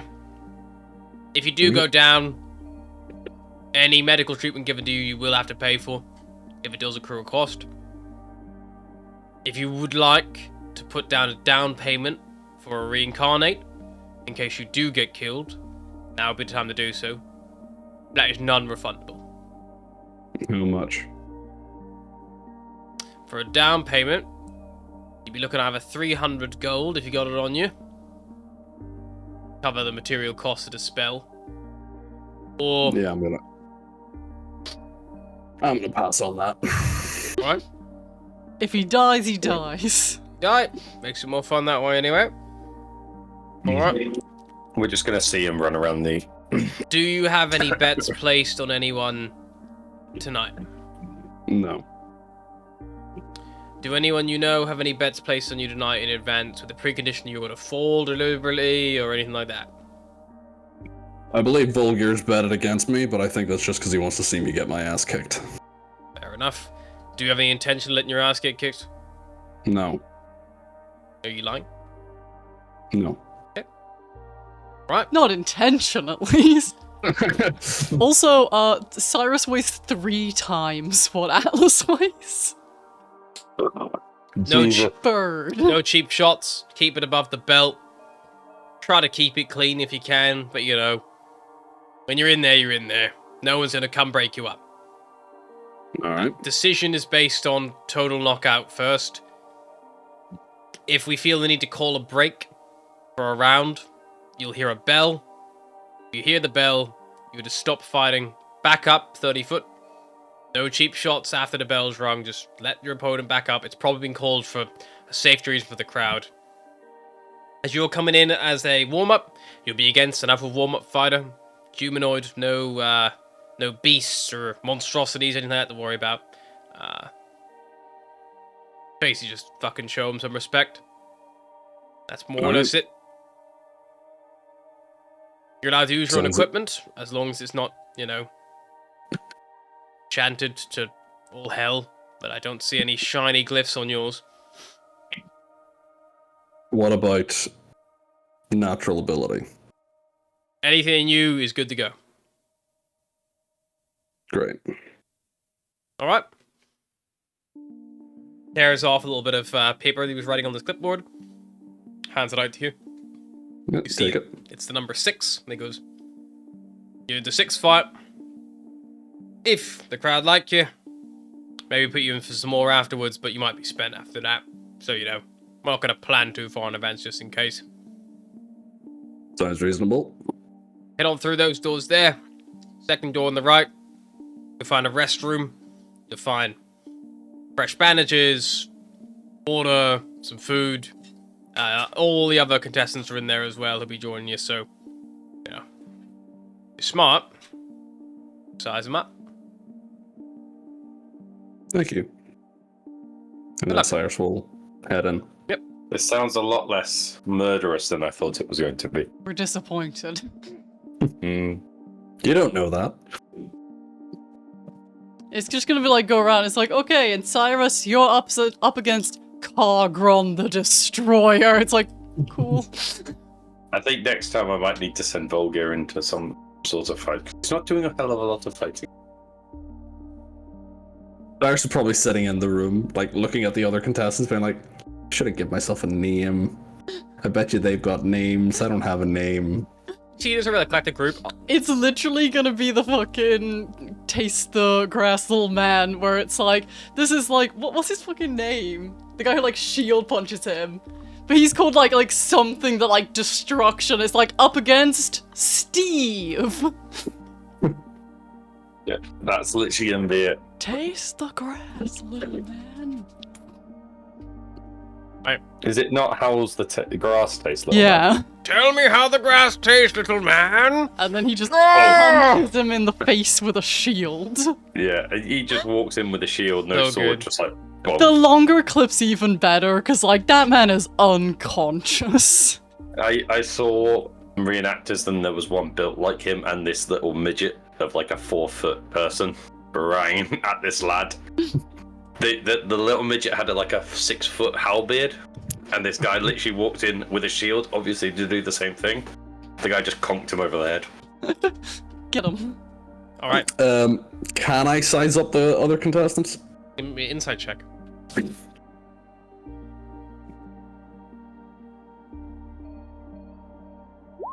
14. If you're like opponents here, you see there's a gnomish individual who has a big wrist-mounted cannon for a hand. You see there is a quite strong, like buff-looking, like tiefling, who wears like very like chainmail on like with no padding underneath, so you can see their skin. Seems to fight with a series of daggers, which are like strapped all across bandoliers all over their body. There is a bird folk who has a like a big longbow with like a spyglass like attached to it, almost like a big sniper bow. It's your brother. No, he's an Aarakocra. He looks like an eagle. You also see there is a... I like that the only two Aarakocra we've seen were both eagles. Yeah. It's like, is it that prostitute? No. Is this his day job? You see there is a wood elf who wields this like very impressive looking longsword, and has a shield that kind of like is incorporated into their actual armor itself, like a big leather, almost like wing, it looks like. You see this big like lion man who this big great axe, wears like a big loincloth. And you also see there is this like hyena man who's like sat next to them, and they're both drinking like together. And the hyena man keeps like laughing. And he's just like Depressing rage. he's just like shaking his head and like takes his big drink, goes like, all I said was that my axe is very sharp. I don't see how that is funny.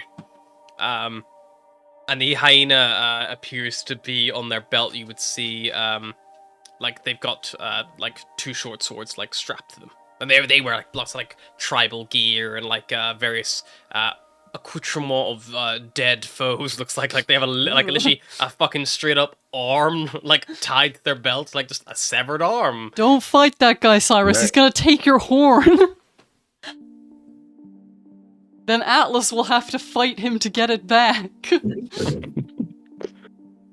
Would my horn regrow eventually, or In this scenario, you are not alive. Also, no, horns don't regrow, antlers do. The rest of you move up, take your seats.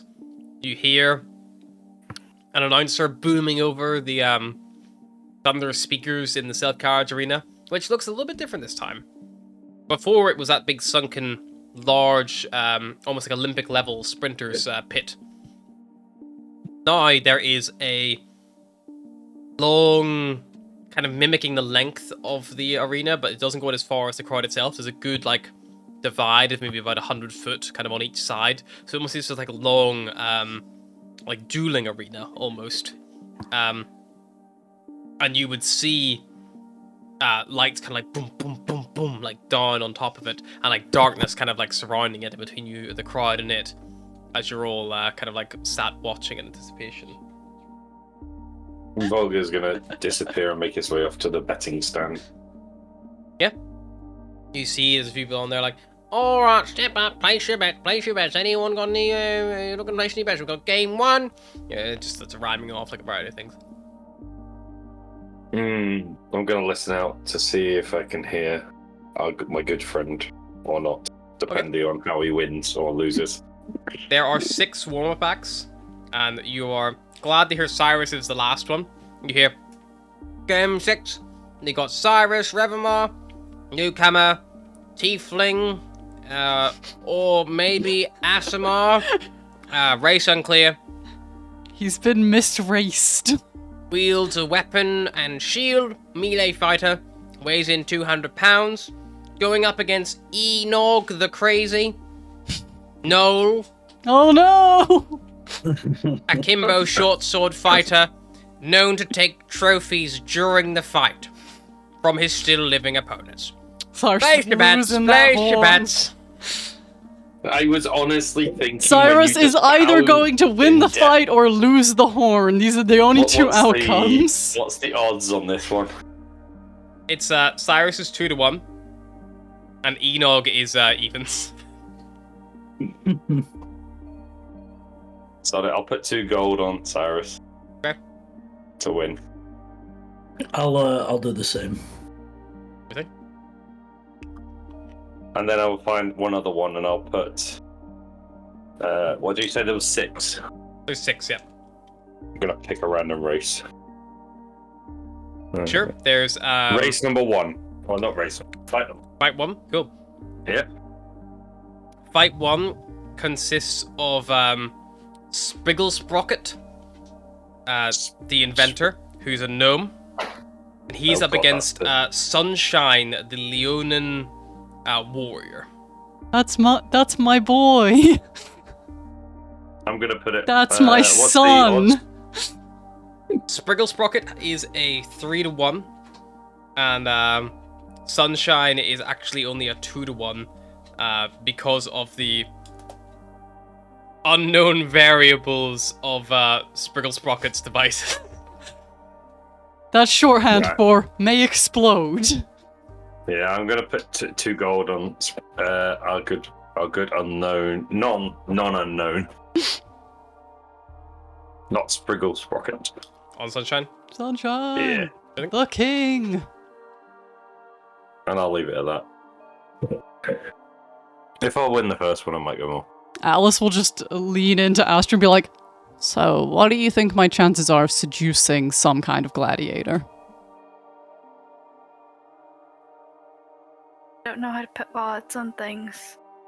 If you wear the bell, you might have a higher chance, though. Alan, I make some Ladies cash. and gentlemen, boys and girls, elves of all elf subraces. Welcome to the gladiatorial annual here at the Tilm Self-Carriage Maximus. It's me, Grandmaster Fife, joined by my good colleague, Phil McGrave. Phil, how are we looking down there? Well, Fife, things are heating up down here at the side of the arena. You see, right now we're getting ready for the first fight. It's Sprinkle Sprocket versus Sunshine. We love him. We love to hate him. The king of the jungle, they call him. You recall the last time we were here, they actually played this exact same fight. Unfortunately, Sprinkle Sprocket's arm rocket exploded in the barrel and knocked both fighters out of the ring, disqualifying both fighters, which was a very rare draw occasion. We're hoping not to see that result today. We want to see a definitive death on the battlefield if possible, because let's be honest, everyone was quite let down after that last fight last year. So let's hope we can see something a little bit better today, Five. Thank you, Phil. Ladies and gentlemen, we're getting ready for the first fight of the night. Place your bets, get your drinks, grab your seats. The fight begins in 5 minutes. I'm actually curious, was there a draw version for that one? There is no draw. They don't take bets for draws. The house always wins on draws. They're like, we ain't losing it. If someone explodes, that's none of our business. No Oh, exploding Cyrus. So, I'll try. You can explode with rage, I guess. That's allowed. Explode, or you can have an arrow to the head. Astra, Atlas, you would spot, like, looking around the arena, the booth where you were sat before. It's kind of the opposite side, and you see there are figures moving around inside it. It takes you a while to suss it out. You're, like, counting along, but you kind of recognize, you're like, I'm pretty sure it's that one. But the glass, the way it's, like, reflecting, it's hard to see who's actually, in it specifically from where you are, but there's definitely people in it. You can see the lights on behind and suggestion of life. Being nosy. I mean, we could, just try and get a little closer, see if we could peep who's in there. Do we have to go past? Get access again? True. I'd say I could just fly up and look, but I don't trust this place to not shoot me down. What? This may be a repetitive suggestion, but what if you shapeshifted into a squirrel and then just scurried along the banisters? Or I a don't spider or like something. that shapeshifting into a squirrel is becoming the most practical part of my life. But sure. But if I miss Cyrus's fight, I'm gonna be mad. So if you go now, you won't miss it. He's not on for another couple of rounds, was it? Okay, just cover for me while I do You this. might get better view up there. Just cover for me so people don't see the owl turn into a squirrel. Okay. And Atlas will make a little show of dropping something on the ground so she can kind of duck down. Yep. And then Sure she makes will a show of like leaning over trying to see people. turn herself into... Is a squirrel the smartest? Should I maybe do like a bird?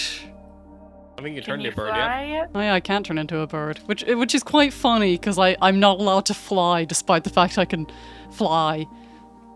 Squirrel? Or mouse, maybe? Mouse, maybe. Sure, let's go with mouse. Less sus than a squirrel. Not Just fly up and then. I just dive worry, bomb them like, as a mouse. squirrel is associating too much with you, you know? That's a fair point. Yeah, I will become a little mouse boy. Sure. Turn a little mouse. But I'm assuming I can just keep my fucking rat thing, because Yeah, they're all basically the same anyway. Mice are less sturdy, but you can't be less sturdy than 1 hit point, so... And I will, try and scurry my way without getting stepped on. I'll try and wait a little bit for, like, people to kind of... Find their seats settled Yeah, on. most people kind of, like, start settling down for the and then kind of make my way under the seats. You find lots of delicious steel snack foods under here. Lots of old popcorn. I love how it just be like, falling down people's gross, and like chairs. little mouse brain like, but tasty. Make me a acrobatics check. Sees another mouse, is like, my popcorn bit. Acrobatics? Yep. As a mouse.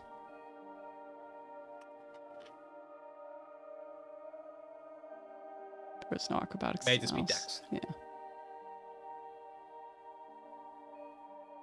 Why do I roll so much better as an animal than I do myself? You dip, 18. duck, dodge, and dive. Given Dr. Rat. You make your way along the aisle to the road that kind of descends down. You got a lot of ground to cover. This is a big arena. Yeah, I'm But you start scrolling your way all the way around as this little mouse. The first fight, the gnome charges with a cannon, fires these, and the cannons seem to fire almost magic missiles in the air, which home down on the target.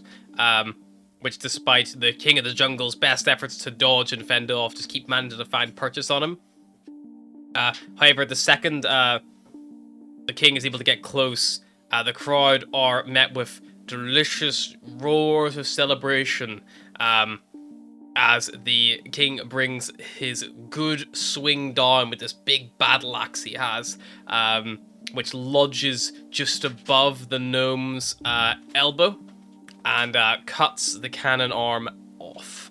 And once that's done, You go, sunshine. the gnome begins to, improvise with other weapons and things. So you see them apply a big healing balm, and their arm grows back. But yeah, the fight lasts a good 5-6 minutes before Sunshine is awarded the victory by knockout, as the blood loss got a bit much for the little guy.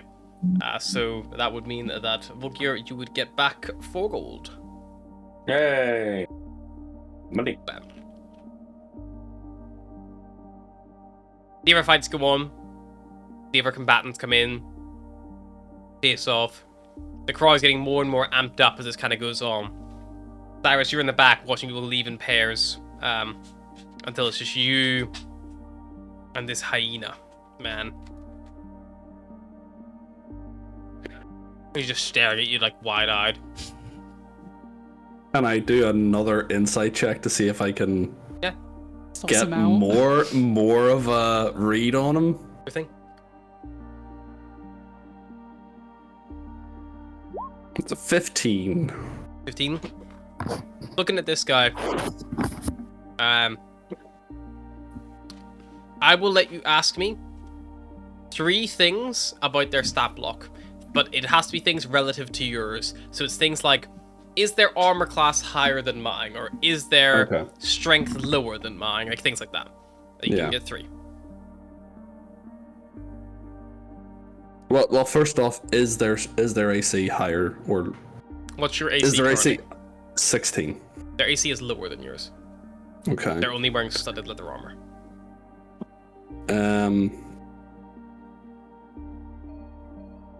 Is their HP higher or lower than mine? What's your hit points? 27. Their hit points are higher than yours.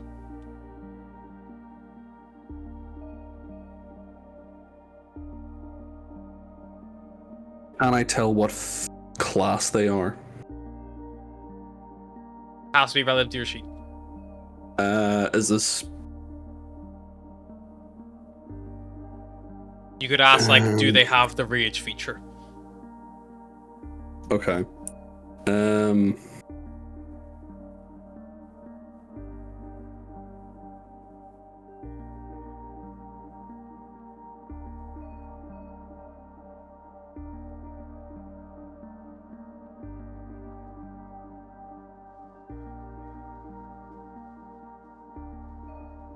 Is their strength higher or lower than mine? It's 16. Their strength is lower than yours.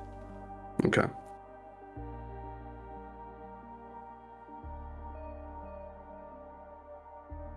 Ready? Eventually, you hear a familiar name called out. Next up, we have Cyrus Revenmar versus Enog the Crazy. You both step into the ring on opposite sides. The ring is a good, let's call it 30 foot across. Keep things interesting. There's a few bits of small terrain. You see blood staining the sand that makes the floor from the previous battles. Big scorch marks where magic has been cast. And you all have had a pretty interesting time watching the fight. Fight after fight after fight. But this is definitely the one that you have been waiting for. Cyrus. Initiative, please. Man, I'm gonna miss the fight because I'm a mouse. 30 have feet to watch radius the fight as a or mouse. diameter? 30-foot diameter. Okay. Quite tight fighting space. But you're both melee fighters, so they've like hampered you in. You're not like making use of the full run. Okay. Things like the Aarakocra sniper and stuff had a lot bigger battlefield. But they were paired up against someone who Also was a did range. warlock and they had like big eldritch blasts and shit. Although it would Yeah. be funny to see an Aarakocra sniper paired up against a gnome who can just send magic missiles into the sky.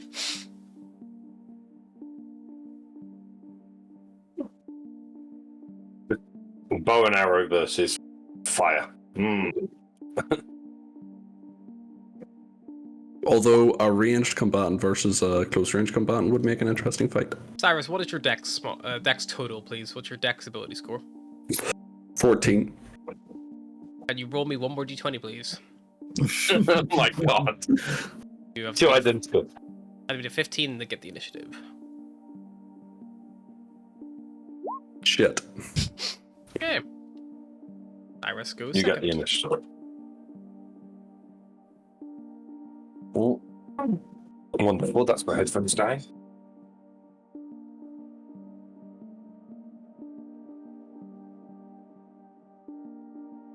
Righty, Cyrus.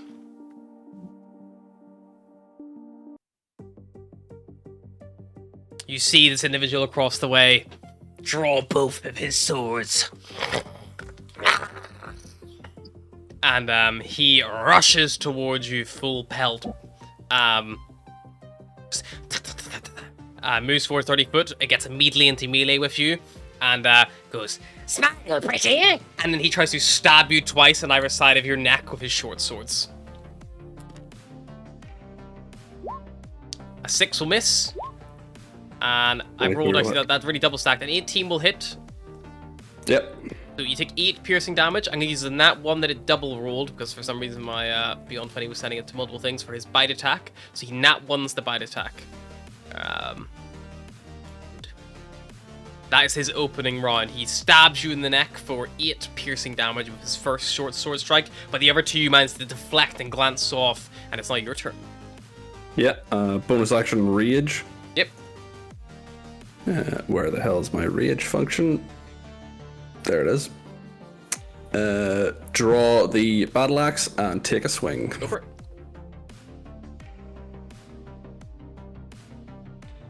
Hey, nat 20! Roll the dice, and then we'll take max dice for that first one. Okay, so I also get my Divine Fury, which is the first creature I hit on my turn gets an extra d6 plus 1 radiant damage. Sure. So, Just boom, slingshots him across the. so 8 plus 11 is 19. Let me roll again. Plus 5 radiant damage. 9 plus 5 is 24 in total. Ooh. Yeah. From opener. Ow.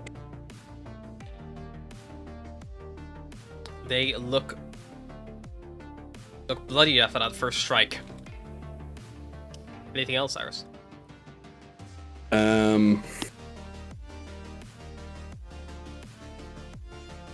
So I'm gonna risk an opportunity attack, but I'm gonna go around him and move back 15 feet. Yep, they're gonna slash at you with their short sword. Yep.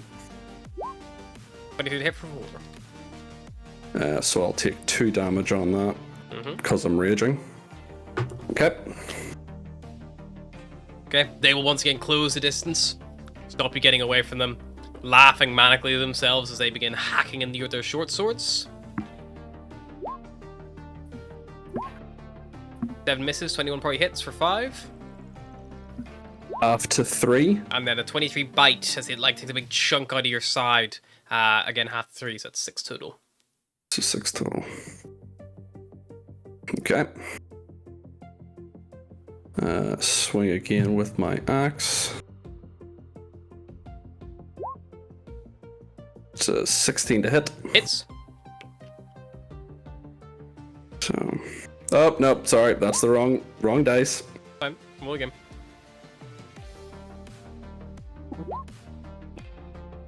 Seven plus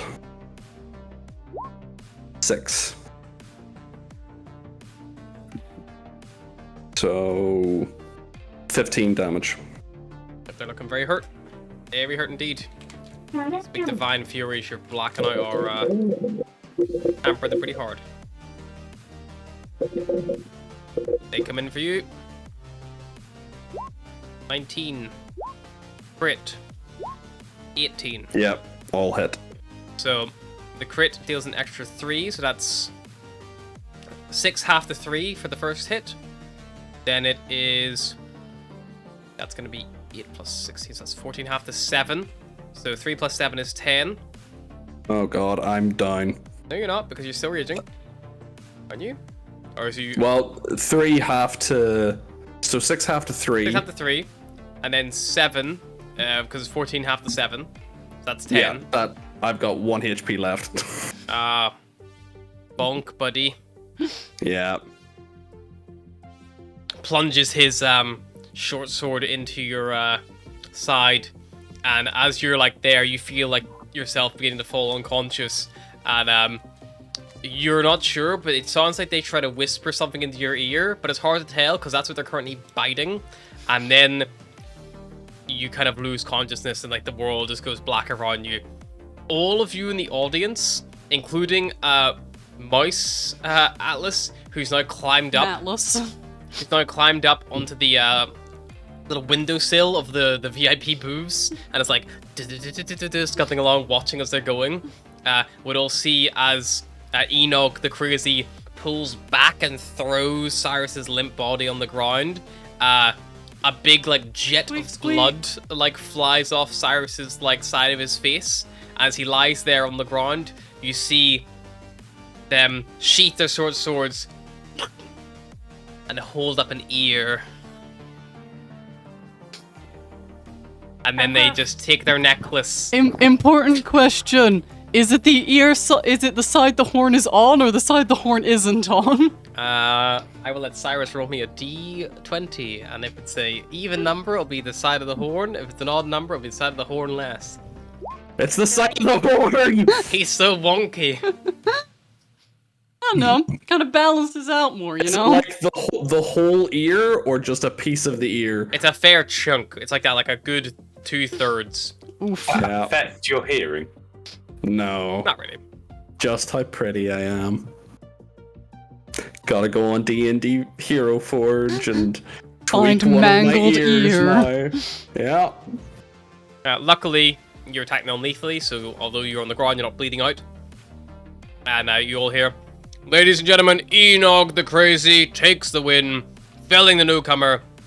Although looking a little worse for wear, I think one more hit probably wouldn't enough to send Enoch to his to seeing stars himself. What do you think down there, Phil?"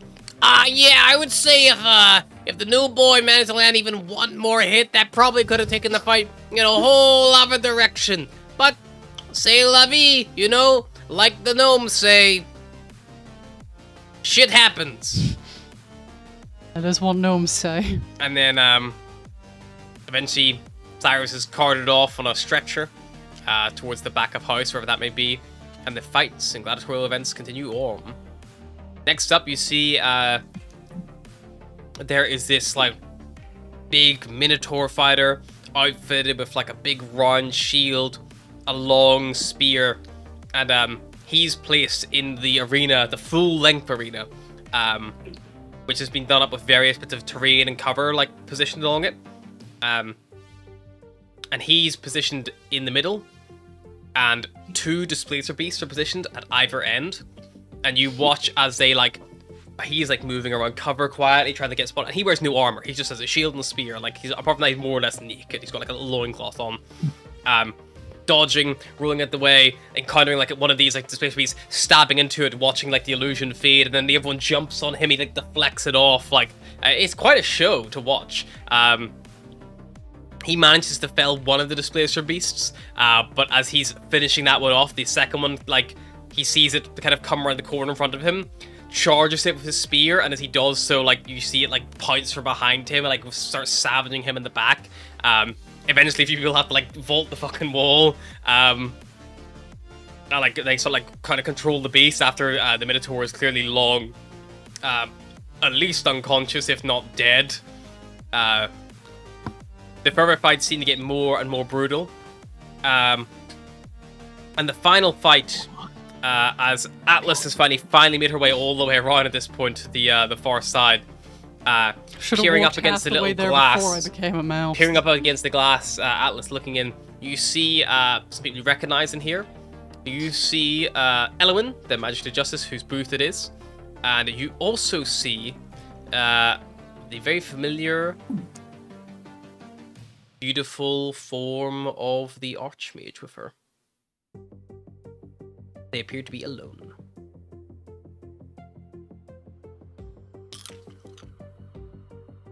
Is that booth soundproofed, or can I hear anything? Right, a little mouse ears up the window. Make me a perception check.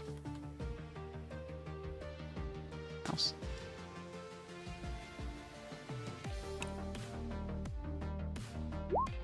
$22. Hear a few bits and pieces. Do you speak Elvish? No. Then nothing of that. Damn. I'm just listening like, yep, they're speaking Elvish.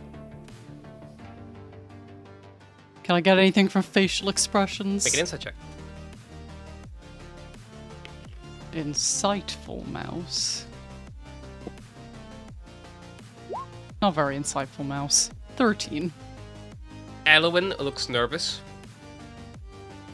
And the Archmage looks excited. Okay. And now our final fight. It's one of the old favorites, tweaked a little bit. These next champions all seek something of great value. They seek to leave this city before it ascends to the stars. And they do not fight one another for that right, no. Anyone who makes it from one end of the run to the other will be granted that freedom.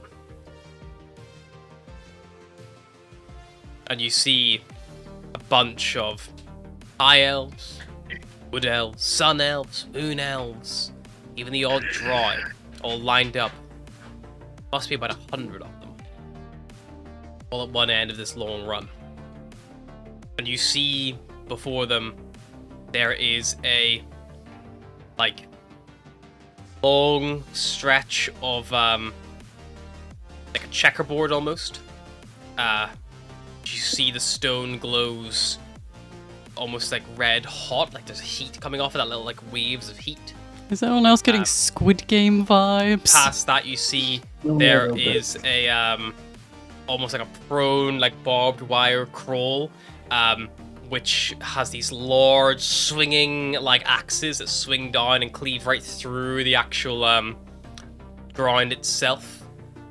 And past that, you see there is just a line of like wizards all positioned kind of like on opposing sides with wands pointed out like in perpendicular lines, or parallel lines, sorry, kind of like for the final stretch. And there's this big finish line, a grand display, and then you just hear, "On your marks, get set, go," and you see this group of individuals all rush forward.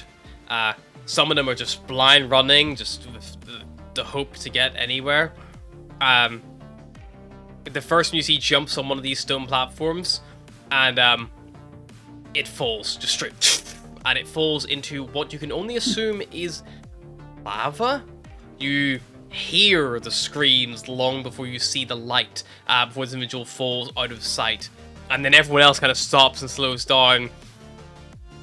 And they begin trying to test the stones in front of them. Some of them get far by just leaping as far as they can. And, you know, the lava pit alone claims a good 25 in the first couple of minutes. And it's not pleasant to watch. Some of them stop at the start completely. And that's whenever 2 big gates at that end open up. And you see the Displacer Beast from the previous round slink out. It looks like most of its wounds have healed. And as soon as that comes out, most of them just start running. And most of them don't make it past the lava. How are the crowd reacting? An insight check. Asha's like terrified, but also wanted to see. It's like that I don't want to look, but I also can't look away. 13. Like she's probably like, I'd imagine her head would be buried into Barris's shoulder, like, but also listening out. If The Barris crowd? doesn't grudge her for it. Honestly, it's a weird mixed bag. Also, how are my friends in the booth reacting? Elwyn has stopped watching and has gone to the bar and has poured herself a strong-looking drink. And the Archmage has walked up to the glass and is just staring down. With what expression? The same look of excitement.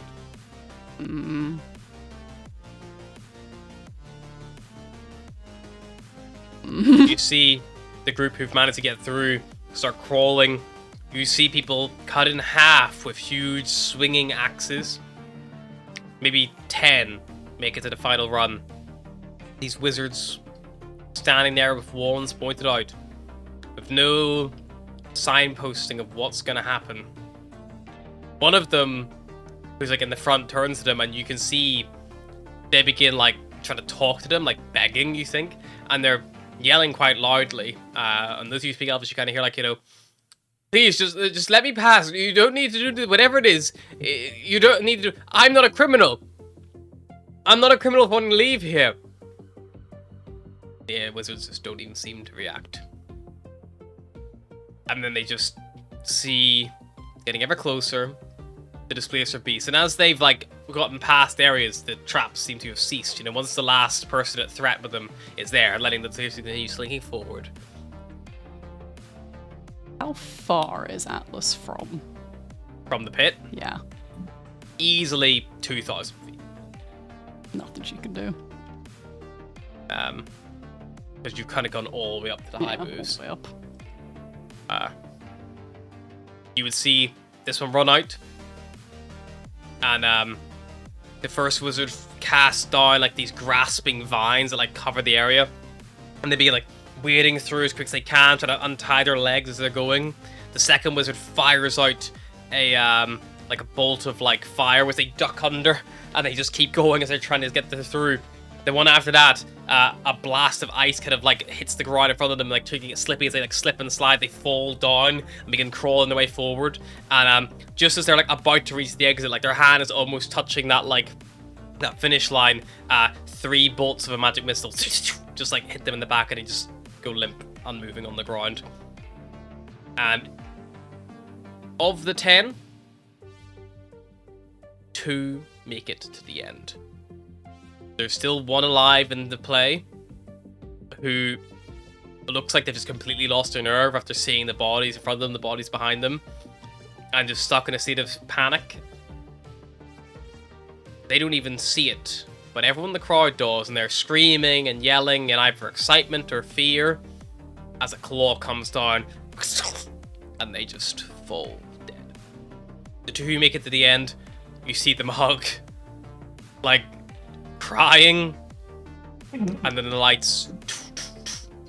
2 survive the criminal's run, and now granted, not normally would be their freedom from their imprisonment, but now their passes. Now note that these ones are people who were not exactly the most savory individuals to begin with, people. Most of you can still find your application forms at the Great Library of Tilm if you do wish to leave. And believe me, filling out a form is much less barbaric than what these had to endure. Thank you for joining us at the Gladiatorial Annum. See you next year, whether it be here or in the stars. Good night, farewell. And with the 21 Atlas and 13 would puke insight, if mice were physically able of that.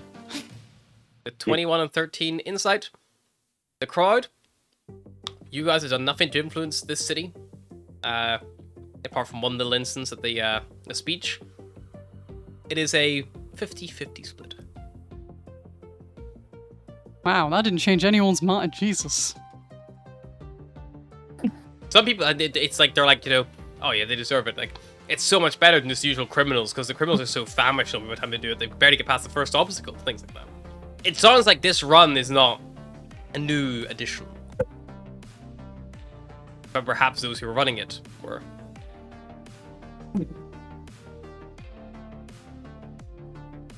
Is that a way not to get rid of them?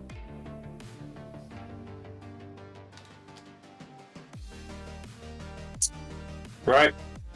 I think if that's the end, Volga's going to head off and go find Cyrus to whack him over the head a few times so we can He's get... unconscious at the Elwyn time. looking? Hmm? Elwyn looking. He's still going to whack him over the head a couple times. Why? Can make another insight. So he lost the goddamn fight. You bet against him, you won. No, I didn't bet for him. I bet for him. No. Enoch did have I'm not that evils. mean of a person. 21.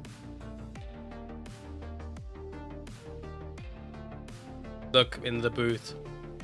The Archmage turns around. You see she is speaking to Ellum. You can't really see what she's saying. Not that I would understand it anyway.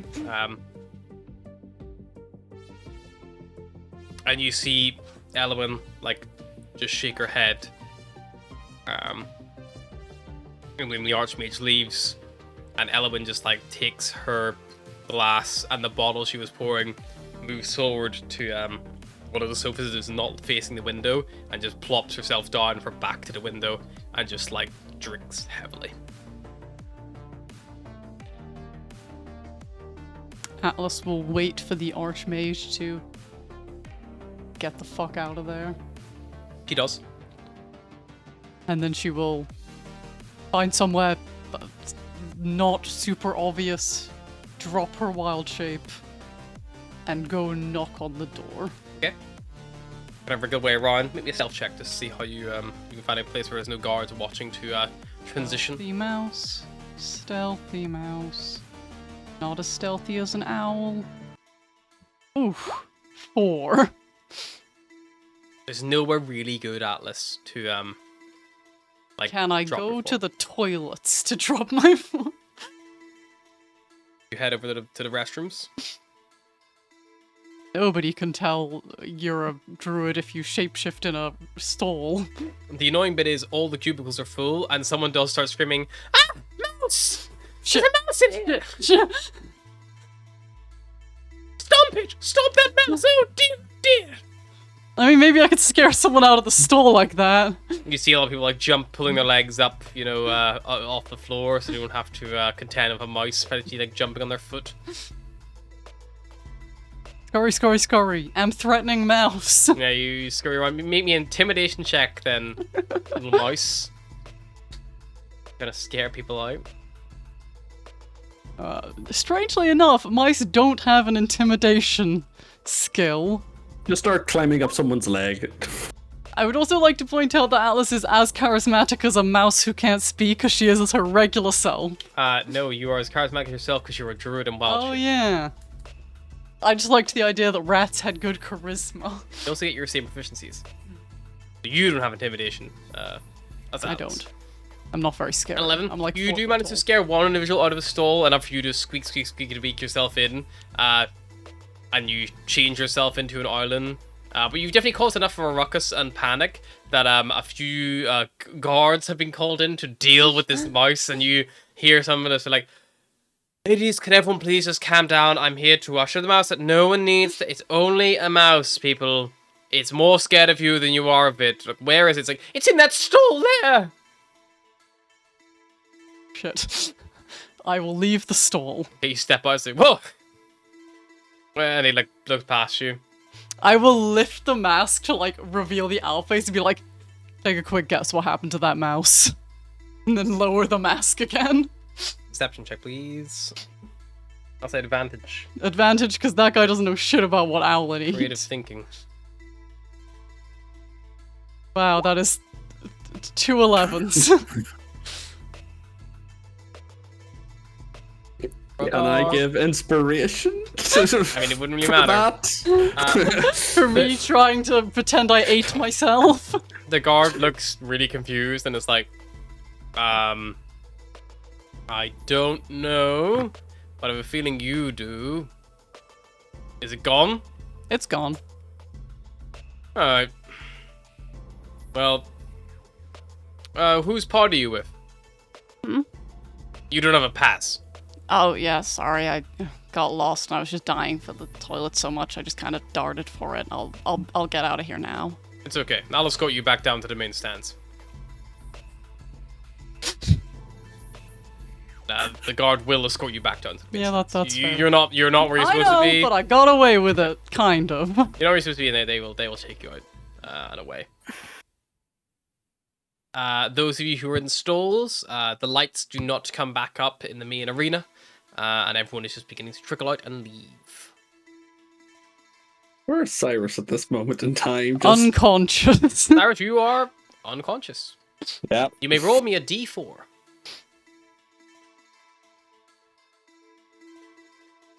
Oh, no, that's a D6, Ryan. It's the one with 4 sides.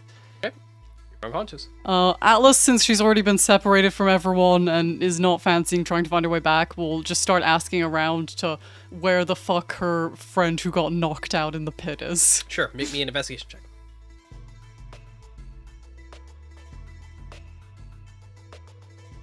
Oh sure, now I roll the fucking nat 20. Find the barbarian. You hear So concerned. You hear that they're probably in the jockey's, like, building, which is off on the eastern side. It has its own separate external access. Can I go check on him, or is it competitors only? Or... You can always go ask at the door. I will. And I You will head go- round. Go ask at the door. See, there is, currently manning the door, one of the fighters you recognize, a little bit bashed up, bandaged, this big Leonin It's figure. my son. Just goes like, alright. I'm looking for the tiefling Asimar who got his ass kicked. Yeah, he's out for the count. Can I see him? I gotta get him back to the group and... Who's he to you? Friend? English persuasion check.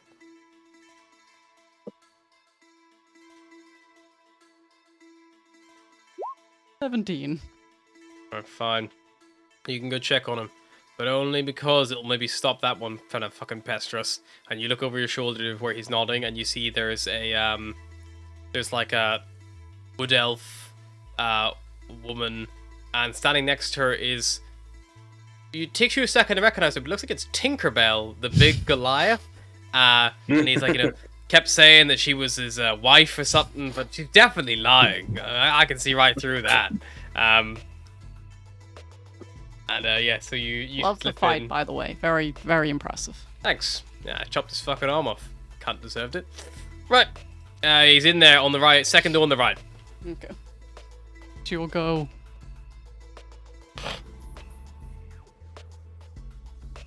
You walk in the room, Atlas, and you see there's a bit of a standoff happening right now. You see the gnoll who had knocked Cyrus unconscious.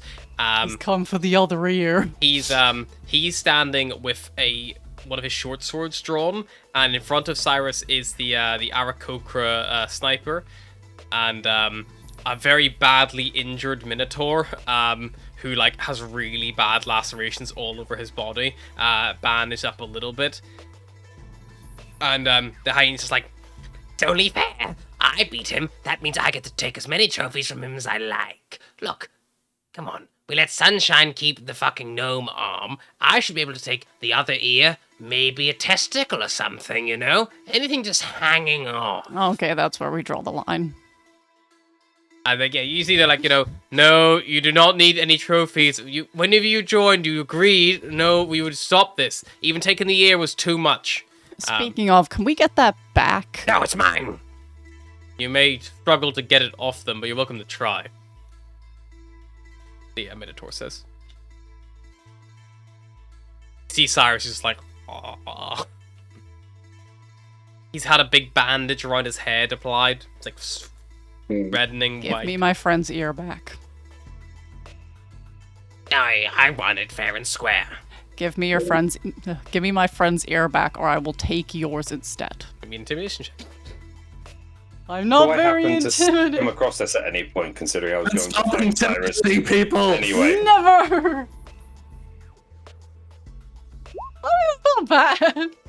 Volga, it's around this point that you reach the side doors. More intimidating than she was as a mouse. You reach the side doors of the of the players kind of area, and there's a giant Leonin man who's like, yeah, looking for an autograph? Is this where I'm going to find someone who got his ass handed to him? Probably. Depends who it is. Someone who's lost an ear. There's multiple matches. Ah, yeah, someone's already just gone in looking after him. They shouldn't be out soon. Small thing with a mask, or... Yeah, they were creepy looking. Ouch. That sounds about right. Well, definitely not Alright. seducing that one. Also think I might have spoiled my chances with the knoll. Any Noel's chance of like, going in and checking on them? right now, there's already someone in there. I don't want to, clutter the place too much. No offense, but they should be out soon. If they come back empty-handed, I'll let you go in and have a look. Okay. 15 intimidation. You see Enoch the crazy goes like, Fine. You can have it, but I get one more nibble. No. okay, you can have it. Takes it. Yeah. It's like, oh. It's really wet. Yeah. Slobbery. Yeah.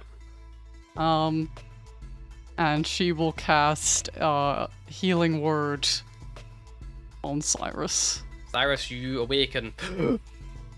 You're like laid on a sofa. This feels like all too familiar to you now. Yeah. You see the back of an Aarakocra. You'll see the back of a quite badly damaged Minotaur. There the is side a of your plague head, mask. the robes.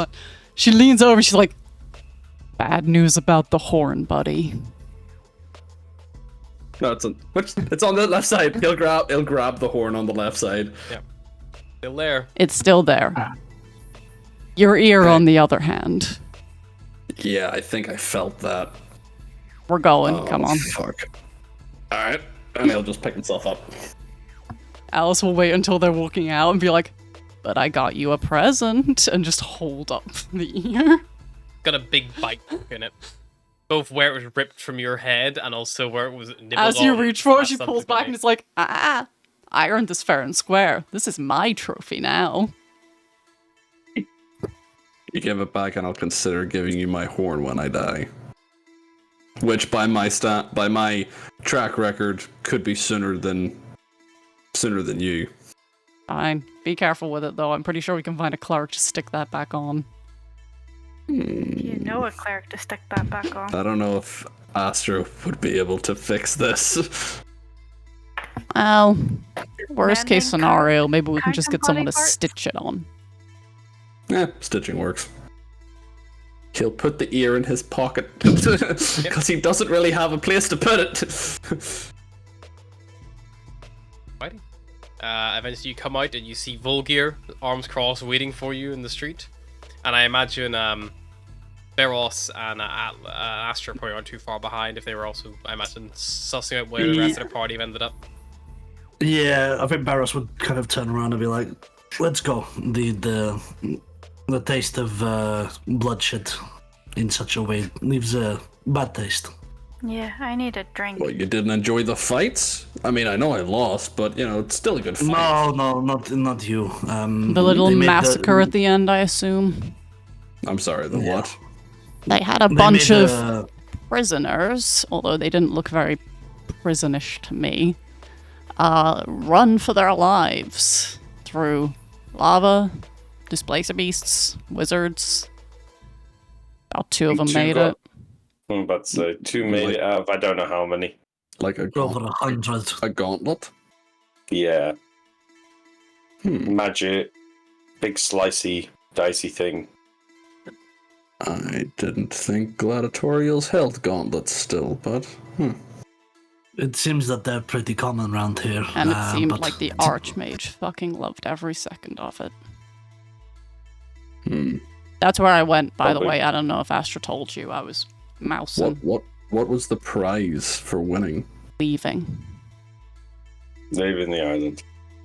Oh, I'm assuming any criminals who are still on when it ascends are going to be taking a short walk off the city.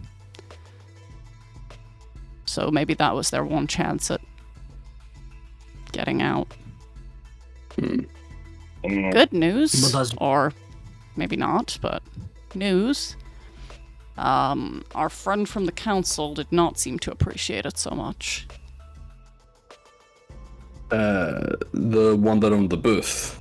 Yeah, she was in there with the Archmage. Archmage loved it. She was struggling. I tried to knock on, but couldn't really find anywhere good to shift out, and then I got stuck in the women's toilets, and a guard escorted me out. It was a whole thing. Right. Astra, I mean, do you know how maybe- to stick someone's ear back on? Cyrus will take it out of his pocket. I feel like Asher does a little hook in her mouth, and she will try and cast mending. I doubt it will do anything. Mending. It does not do Mend anything. ear. Atlas, or Astra, sorry, you can make me a Arcana check to see if you can think of a spell that might be appropriate to reattach a body part. If not, I'm sure if we just like stitch Can it on. I make a medicine check to see if I have the knowledge to just sew this thing back on again? Feel like just Volga stood in the corner with like a medieval style stapler. Just Can I? Um, Ow! Ow! Astra, Ow! you know This there, is because you Astra, lost you know it. there is a spell that can reattach body parts. Normally, if you have the body part already, it does it instantaneously. If you don't, it actually can regrow it, but you don't know the spell yourself. You just know it's very powerful. You don't even know the name of it. Can I do a medicine check to see Yeah. if I can just sew it you back can. on If you want to again? box Right. out and try to medicine check it. It's not even like that anymore. It's like Like I'm physically- around 21. Yeah, Yeah. do you just take medicine? No, I want to know if I have the knowledge to do it. if you had the right resources and the right sanitary environment, you could reattach his ear. Cyrus, you're not gonna like what I'm about to say, but I am pretty sure I've seen enough stitches go into me that I can just sew that thing back on if I've got a needle, thread, and somewhere where you're not gonna die. Sure. There is a spell that can do it. I just don't know the name. It's just a lot more powerful than I can. Powerful, Type of sounds like ear, expensive. Expensive we don't sounds have like the let's money buy for some that. thread and stitch this thing. I trust that you can sanitize a needle. You carry enough sanitization equipment with you that I trust you could, I don't know, boil it in water and then sanitize it with gel and then just, yeah. I trust, yeah, you could do it. some whiskey on for good measure. Sweet. Yes. We should go get some actual thread though, because I only have shit to mend my cloak, and I don't think that's the same stuff. I But wonder would there be any temples shops open have at this it? stage. Probably want to do it sooner rather than later, so your ear doesn't die. Die. Yeah. To the market. See if we can get some thread. Hang on. And Atlas will head back to where he was unconscious. And ask the Leonin at the door if they have any, like, medical supplies that she could use to stitch her friend back together again. Yeah, we got some sutures and stuff if you need. A couple of healers kits and things. Great. Could I just borrow one or buy one? Sorry, Anyone? I don't know the social conduct of this. Yeah, it's fine. Your friend didn't pay any insurance to keep himself, alive. So, yeah, you'll have to buy it. Yeah, sure, how much? Healer's kit at this time of night? Let's see. Never good when they say it this time of night. It's not. Everyone adds a 0 onto what you're expecting. Yeah.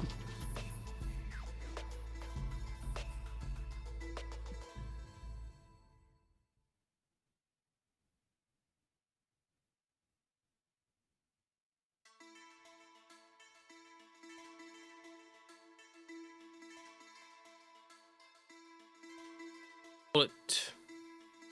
10 gold. 1,000 chits. Sorry, I'm just working out if I like him that much. Hey, always make him pay it back. It's his ear. Yeah, true. Sure. 1,000 chits later. Marked on you, the healer's kit. It has 10 uses. This will be one of the uses to try to fix his ear. I'll just transfer you 1,000 chits now. No, she won't mention it to him. She'll just come back and be like, ta-da! Atlas holds up effectively what is a big U-shaped needle and a long, like, blue thread attached to it. It looks pretty brutal. Back to the tavern we go. Yep. I mean, if we want somewhere a little bit quieter, maybe go to that shitty tavern, the one that's quiet. I mean, I was gonna go to our room and do it. Yeah, they might complain if you're too loud. Why would we be loud? I assume you're going to scream a lot. That thing looks pretty gnarly. He'll be fine. It'll be fine. Very well. You head back to Bit and Bridle then. I assume you two are going to do this straight away. Yeah. Head upstairs. Do you acquire anything for the pain? That's up to you, buddy. A drink. Yeah, like something hard or like just an ale? Something hard but inexpensive. Bartender kind of gives you a little nod and goes like, Just so you know, the more you drink, the more you bleed. I'll leave you with that. I'm not It'll gonna be fine. stop you. It'll be fine. I mean, it really depends how much you want to feel. I have some very strong stuff, but it's not very palatable. I'm not in it for the taste. Sure. You can have this little bottle of mushroom spirit. A drow traded me a while back. I'll do it for, let's call it 500 chits.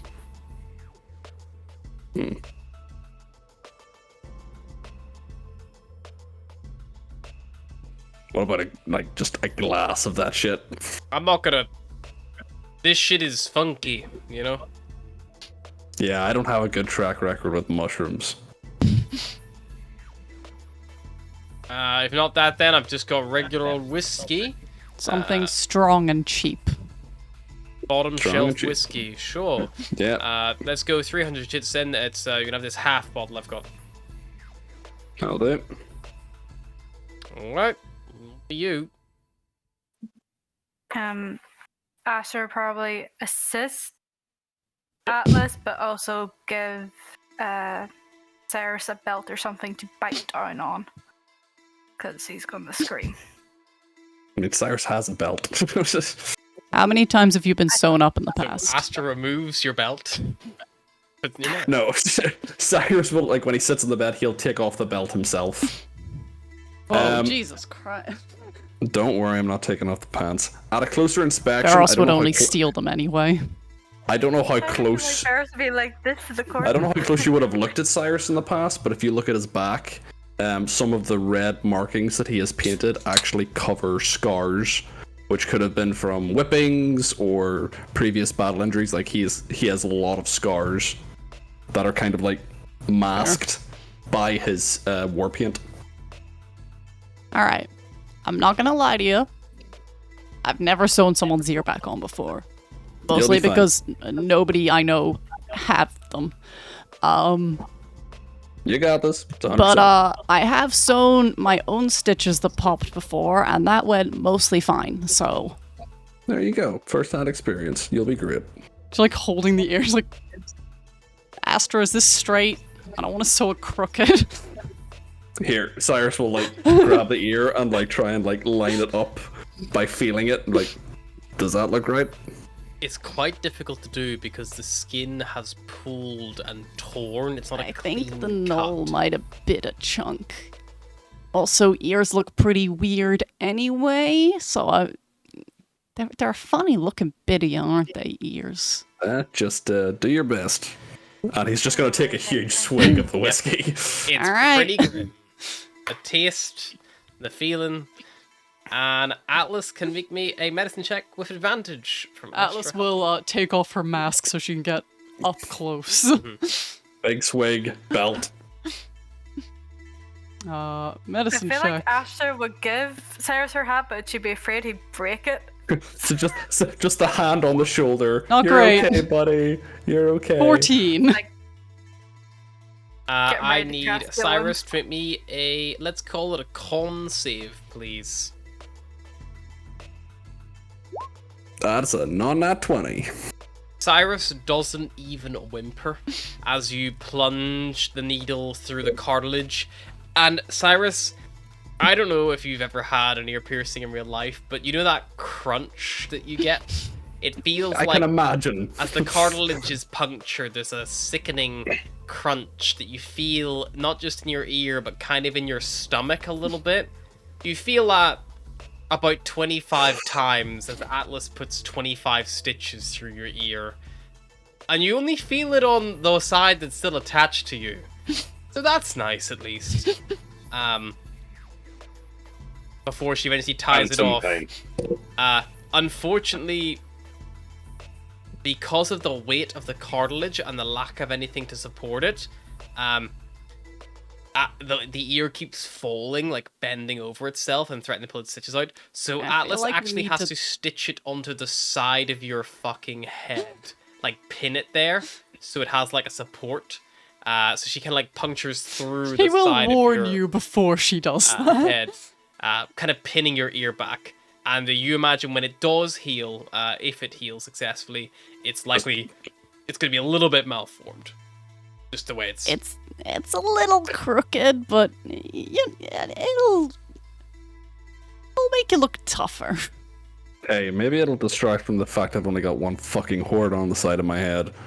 Yeah, maybe. just make sure you clean it every night. We'll get you salt and hot water so it doesn't go all nyeh. I've got that sorted. And she'll reach into her bag and hand him one of her flasks of alcohol. Burn like a Thanks. bitch, but you'll heal like a charm. Great. Do you apply it right away, Cyrus? Con save. Like setting your ear on fire. Ever got lemon juice and a cut? 18. You definitely. This is the first time you see him wince. It's like a. But there's no verbal like call or yelp of pain. But it's definitely like a. Ow. Fuck me, that burns. Like, oh, I'm resistant to fire and that burns. Like, not Look, pleasant. on the bright side, it's not like you gotta worry about stress feathers. What are stress feathers? Stress. Hang on. And she'll start to like undo. Not all the way. We got, Um, we got jackets being undone. Cyrus has got his belt She'll on. just get it down to here, and you can see she has like this port, like a circular metal tubing set into her throat, and the patch all around it is pure white against her black feathers. Stress feathers. When they get pulled out, they grow back white. Do you pull them out because of stress, or do... No, it's you know that old wives' tale about somebody getting so stressed their hair turns white? Yes. Kind of like that, but real. Huh. Agrod has a lot of them. I think I caused them, to be honest. But yeah, it's anywhere. It doesn't like if you lose some feathers through molting or something, it doesn't. But if they get like pulled out or burnt off, then stress feathers. Huh. Have you ever Oh wait, no, never mind. Your whole face is white. You gotta say like it. You could try and pattern your stress feathers like the family, but different, I suppose. Yeah, it doesn't work in reverse. You gave who white hair? But Igrod. why? Ingrid? Igrod, he raised me. You're not dad. Yeah? Yeah. That was an annoying child, I think, to him sometimes, so. Grey hairs, most likely. I probably And didn't yet help you're the such a situation. charming adult. Uh, My father often questioned why he wasn't entirely white, having to raise all three of us. My father's hair never changed color, to be fair. Maybe you weren't very stressful. Or he didn't care, and then Cyrus is going to go off and start putting his belt back on. Carol, don't move your head to your ears. Kind of don't just. It'll be keep fine. Keep your head exactly but still. how about you just rest for You tonight could and don't rewrap worry it in about the your- bandages that it was Yeah. originally in, and that would help hold it in place. Wrap it up. Yeah. Cyrus will sit back down, allow bandaging to commence. You can like hook it around the horn to like anchor it in more. And you all can regroup if you'd like, or you can all just settle down for bed. If I had enough bandages, I could just like make a horn out of them. No, we don't need to Never balance say my that. head. You don't like any of my horn ideas. Except the drinking horn, weirdly enough. Hey, it's practical, it's useful, serves more purpose than just one horn on the side of my head, and he'll just roll over. I'ma hold you to it. If you die, nothing's mine. If we get a hairband and stick a horn on it, would you wear it then? No. Okay. Let's suck the joy out of everything. Cyrus, That's really- the one blessing of having your ear on the horn side damaged is you probably naturally slept on the upper side anyway. I think me and Nothing Volga worse. are- Nothing I would worse have than getting a enjoyed it. piercing and realizing you sleep on that side. You're gonna stay up as well. I would have invited Volga to this really crappy bar that they keep talking about because the alcohol is cheap. The quill and drink, And, yeah. I'll show you And the he way. wants then. to be the vibes. and Beros very much believes that anywhere he goes, he could probably make a pie out of it. Right. Sure. He's gonna get those nerds drunk. Alice will also invite Astro down to have a drink. But just in They- the bit and they- bridle. Yeah, just in the bit and bridle. They've earned it. You guys head down, you have a little beverage. We'll touch on the quill and ink first. The wild rager that is. Come in. It's late, you know, it's at this point after the battery event, it's like midnight. The bar has no one in it apart from a single bartender who's looks like they're getting ready to close. They've got everything all clean and they're just like sat reading a magazine and they're like just keep an eye on the time, and you come in, they look up like till their head like, welcome to the Quill and Drink. What can I get for you? Unfortunately, our cocktail service is stopped at this time. So it's just spirit mixers or beers. I thought you said this was a boring bar. They have cocktails. We had cocktails. They don't at the moment. Right, just a couple of ales and is there anyone else about? Not really at this time, to be honest. Normally, we were open till 1, but normally after 11, everyone leaves and goes to bed. You know, they gotta get up early tomorrow for class and things, so, Oh no, it's a student bar. But a bad student bar, but it's... This, right, Eros, you would have probably spotted this student bar is on like the it's on like the ground floor of what you could only assume is like a university hall. Like it has no reason to be this quiet. Like it's very strange. You gotta walk to the you. halls demanding people party. Or play music and enchant them down. Kind of like in I Freshers, and they all fucking banged on our doors and was like, "You all come into the bar." Dear God. Apparently they couldn't. They didn't do that the next year. I got told.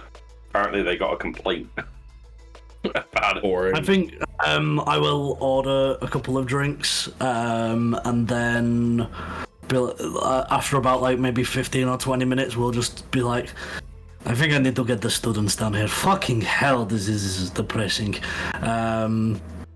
You haven't seen the students. I don't fucking care. Anyone can drink and anyone can have fun. Even nerds. I mean, Volger, we've been drinking with you for how long? Ooh. Oh, Listen, you didn't speak to us for the first, like, 2 weeks until we got I spoke alcohol to in you. you. I spoke to you a little bit. Hey, I don't speak to people I don't know. But I do, right. And I'll try and find my way to the dorms. Yep. Barros, Best the of- one best blessing of of this place is you buy yourself and Volgear around, and it costs you like 20 chits. It's so cheap in comparison to everywhere else. This is the spoons. Yeah. But the students actually don't want to be there this time. Barros, make me a just general, any kind of charisma check you like, whether it be intimidation, deception, persuasion. I think any one of those could be appropriate to either lie, threaten, or persuasion. convince people to come for bevs. 11. Not so good. You go around banging on doors, getting people's attention. You get about 4 people to come down to the bar with you, who are still up, and they're very awkward. You know, they're all very nerdy and bookish. One of them is like this fairly young, high elf girl. She's probably only about 100. There's a couple of like high elf, male high elves as well who are around the same age, and there's one like female wood elf who's probably like in her 800s. She's really fucking old. Who also comes down. She's like, "Oh, you know, Granny likes her wine, man. Of course I'll jam." Did you know that I didn't know how to read until I started this course? Something you weren't not as common as you might think, you know, reading. I'm gonna start playing some music, trying to get the vibe up. Make a performance check, please.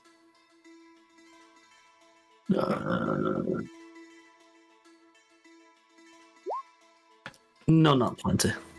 Barros gets the vibe pumping. There are people clapping, laughing.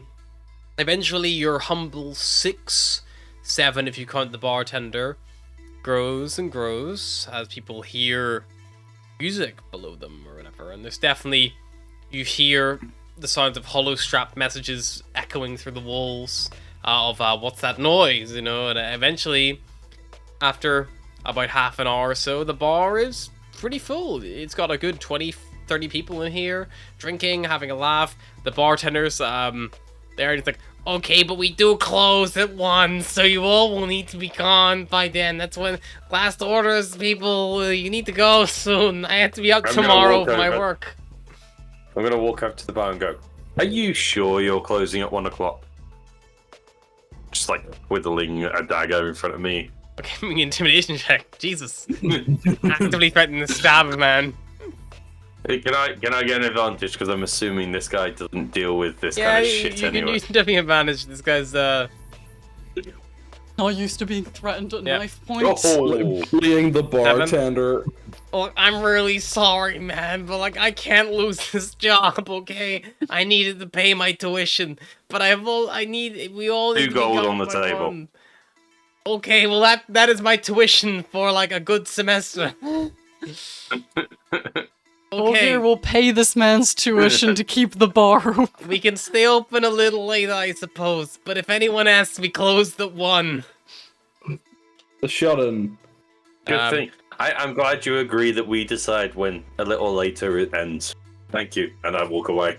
I will hollow strap Atlas to come across the street and join us. It's in and the tell far him- side of the It's fucking the other arena. side of It's the very It's far. like Oh, here. Oh, right, okay. The Quillen Never drink mind. is in this corner building, that like little corner. And they're over here. Yeah, so they're a bit far because the arena itself is like 400 meters, you know. Like on the track. Never mind. No pie for you. Well, you can message, but I don't. Whether they come or not is a question. I mean, Barrels, if you look around or ask around, you could probably grab together 3 hollow strap charges.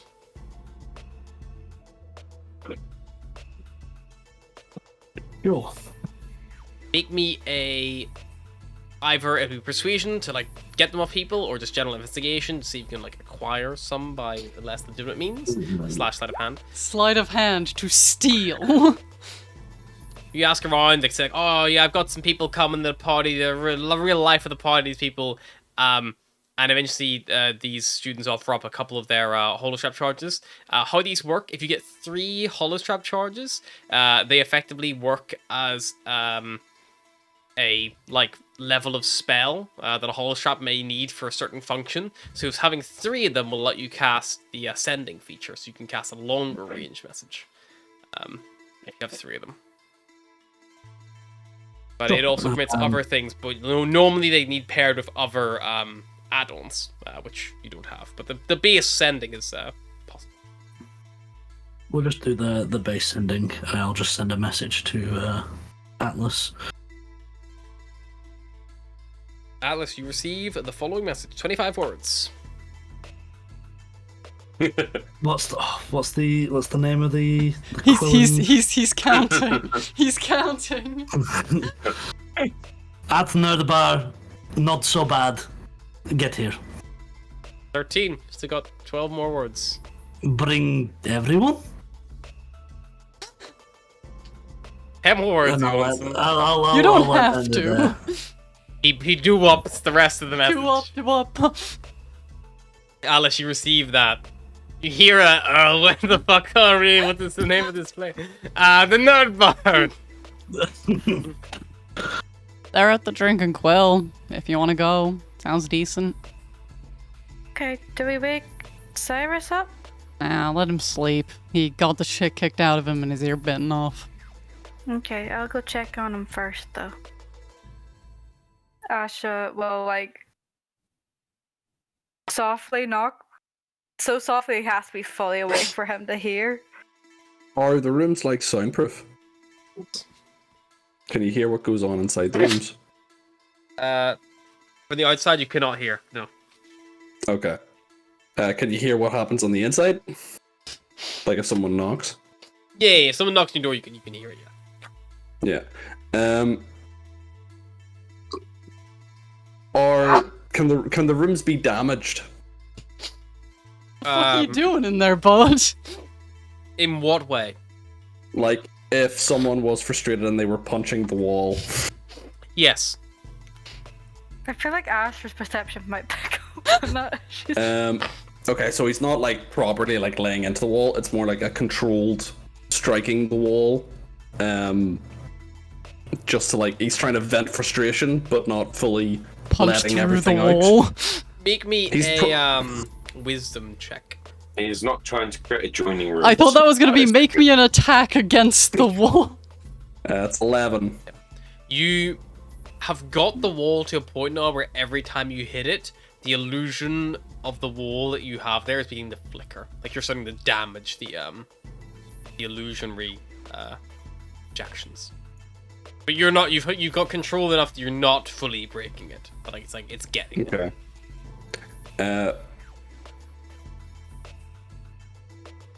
Trying to think like would that damage his hand?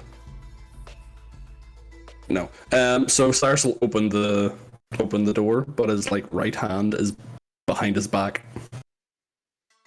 I mean, how shifty are you being? Because Asher's passive insight 16. Do you want me to do I have to make a sleight of hand check to see if he can hide the fact that his hand is twitching? I mean, maybe, because she's coming in to check if you're okay. She's probably going to do like the mother scan all over thing. That's an 8 in a sleight of hand. It's very obvious that Cyrus is in pain, and you don't think it's necessarily from his ear. Astra like probably squints her eyes like, Can I help you? let's come to check if you're okay. You need any more healing, but No, I'm fine. I mean, I feel like shit, but I'll live. your hands are kinda seems to be hiding there. Nothing. Old complaint. Plays up now and then. So she can't see into the room, just suspicious. What, do you want to insight me? He's doing drugs in there. And he didn't share. I feel like she gives you like the way I do whenever I stare at the squinty eyes for a long time. And we'll cast Cure Wounds at level 1 because she doesn't believe you. For 10 HP. And okay. Rest up. Don't lie in that ear. And I'll check on you in the morning. Alright. Thank you. And she scurries off again. Close the door. To head over to the wizards. When you get downstairs, Atlas is at the bar and she just slides you a shot. Gotta catch up. I've seen a lot of shit today, sure. She takes a shot. Girl back. Yeah, whatever shits you want to charge with that, it was just the cheap strong shit. It'll be the shot, 50 chits. So 100 for 2. Cool. Girl back. You guys walk around to the Quill and Drink. We're poor. Takes you 15 minutes then to walk. Whenever you get there, you see that the closed sign is prominently displayed, despite the fact there is music and like rainbow lights from like the windows. Like, I mean, it's closed, but I can sense Barros's charm from here. We'll just knock. Okay. And I will go knock on the door. And from inside, you see that there is a like just fairly large group of students here, elves of varying ages. Barros, as you come in, is like holding onto a disco ball, which looks like it's been like suspended from the roof that has been dropped down a good few feet, a la Miley Cyrus in the Wrecking Ball video, playing his instrument as he's rocking back and forth. The bartender behind looks very stressed. They're trying to manage the situation, and things look like they're getting a little bit out of hand.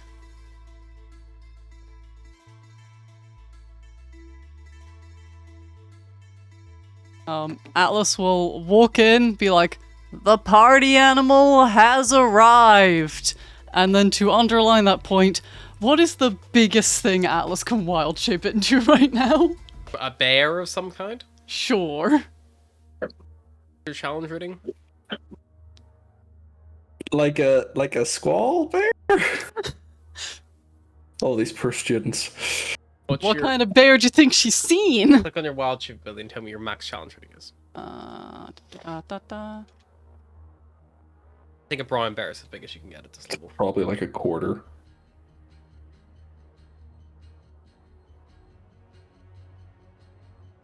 A quarter. But I'm close to a half.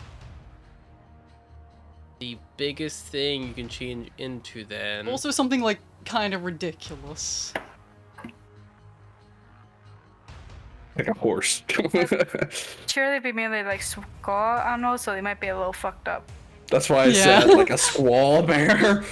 Even like a squaw, like boar or cattle or Or something's probably gonna be badger would be fucked. Terrifying. What are the fucking the Fallout cows that like two-headed? The brown. Right. It, Brown. honestly, not quite that. You take the form of a stench cow. I don't know what that is, but cool.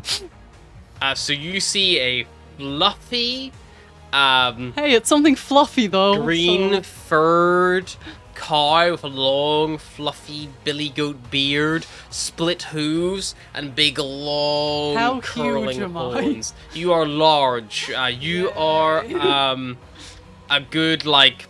You're bigger than an average cow for point of Cool. reference. Cows are already quite big. Yeah, you're not like double a cow, but I'm not an elephant, but I'm too big to be in a tavern. you're about the size of like a bull. You know? Yay. You're about the size of a bull. Basically, you should be inside. And you stink Yay. really bad. You actually, everyone who starts to turn within 5 foot of you have to make a DC 12 con save or be poisoned until the start of the next turn from how Is she bad just your like smell is. emitting poison Yeah, particles? you've got actual stink lines coming off you. What was it? Con save? Con save, yep. DC Okay. 12. Atlas says, "Moo, motherfuckers." Astra, you managed to avoid vomiting from the horrendous stink coming from her. I think Astra just looks there and like books it to the other side of the room. After almost, like, burping in her mouth. Motherfuckers. If you search for stench cow, it's spelled stench and cow with a K.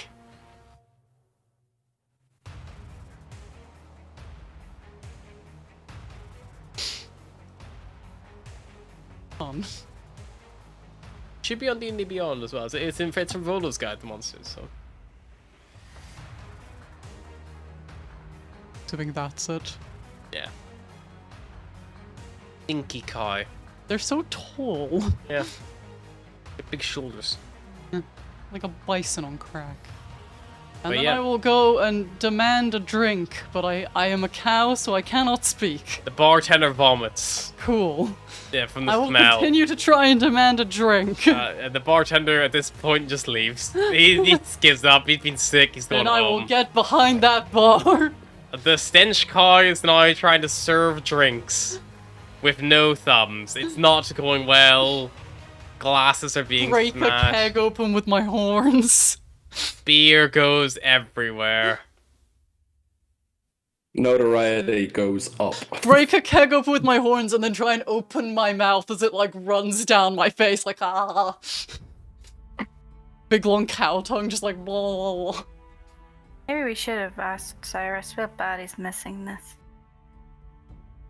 It is a chaotic evening. A lot of the nerds get very I drunk. did not think that was a portable bike chain cleaner. It's like A lot of the nerds get very drunk very fast, and eventually either retire to bed or sleep in a booth here in the bar. How hard do you all go? I'm going as hard as a stench cow can. Barris will go pretty hard. Yeah. I'm gonna I said paint the that- town stench. Astra goes fairly, but not crazily, but that's still quite a bit for her. So, Atlas is going stench cow drunk. Astra is going regular human being drunk.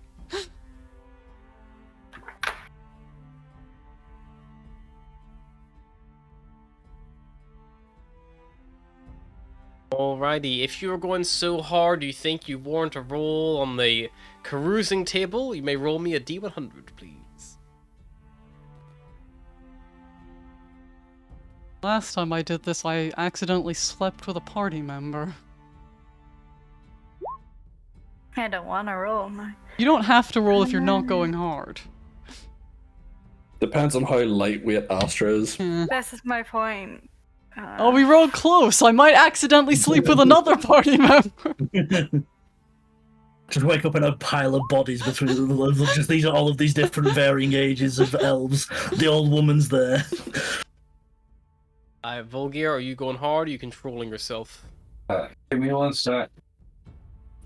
Frozen. I'm guessing Cyrus isn't gonna have to roll if he finishes the bottle of terrible whiskey.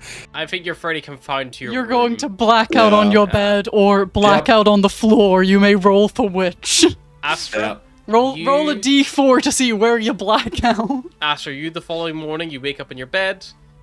Your knuckles are bruised and bloody and full of splinters. And your pockets are filled with fresh produce. You've got a vague memory of a fruit cart looking at you funny. Atlas and Veros, Right, I'm back now. you both wake up in the same alleyway. Am I still a cow or am I me again? You are you again, Atlas. Your left ass cheek hurts. And Cyrus, next to you, there's a dead body. It's the bartender. Ooh. Wait. Cyrus, how did you get here? Oh, sorry, Veros. Sorry, fuck. I was like, what? Veros, there's a dead body. The bartender next to you. Oh, my head. Matt, He's like propped up. like He's got camera as well. sunglasses on, like Weekend at Bernie's style. Ugh. Volgear, if you would like to roll a D100, if you would go hard, you can. Go on. Why not? FYI, my camera is gone That's because fine. it's either I lose my headphones or I lose my webcam. Cyrus is on the floor, I guess. There you go. 31. Volgear, you are in bed whenever you wake up, and you are Oh, spooning God.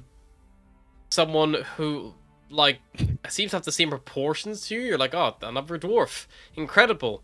And that's when you realize it's a stone statue of yourself that you have had commissioned, apparently, over the night. You have lost 50% of your gold. No. Oof. No, our sugar dwarf. Oh, no. Our sugar It is dwarf does my so- very good. Like, it's like, wow, someone did this in a matter of like 8 hours? That's impressive. Long enough for me to spoon it as well and go to sleep? Like, they did this in under 6 hours.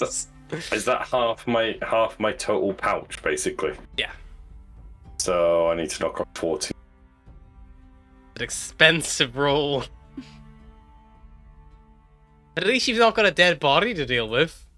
Oh, my head. Oh, I think I threw I went- up in my mask. I went from 30 gold to 15 gold. For a life-size statue, it's not bad. No. I feel like Astra hands her produce she has and gives it to Pip in the corner and goes back to sleep. Upon waking up, Barros will just kind of look to Atlas and then look to the bartender and be like, "Did we do that?" Is he unconscious? I hope. Or is fucking he... so. She reaches Mr. over and feels for a pulse. Medicine check.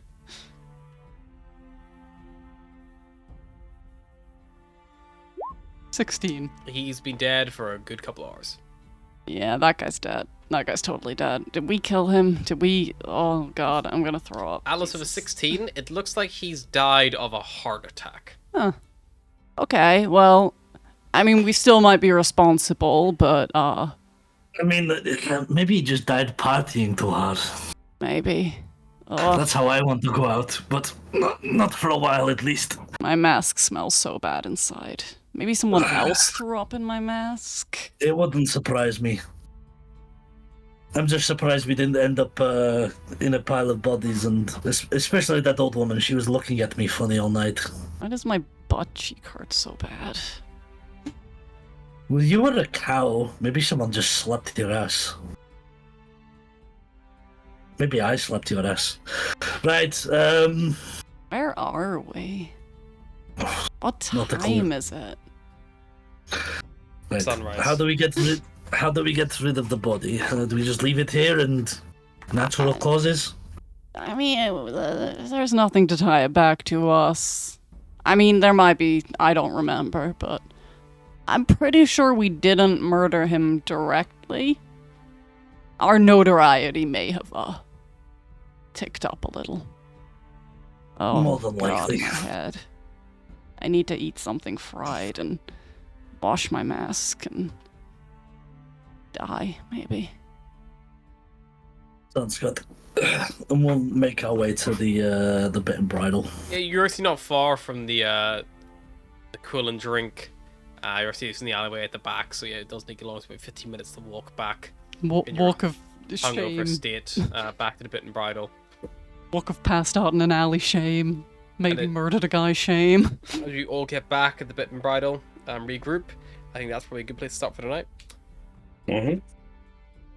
Sounds What's up good. next time? Yeah. Bye. Bye.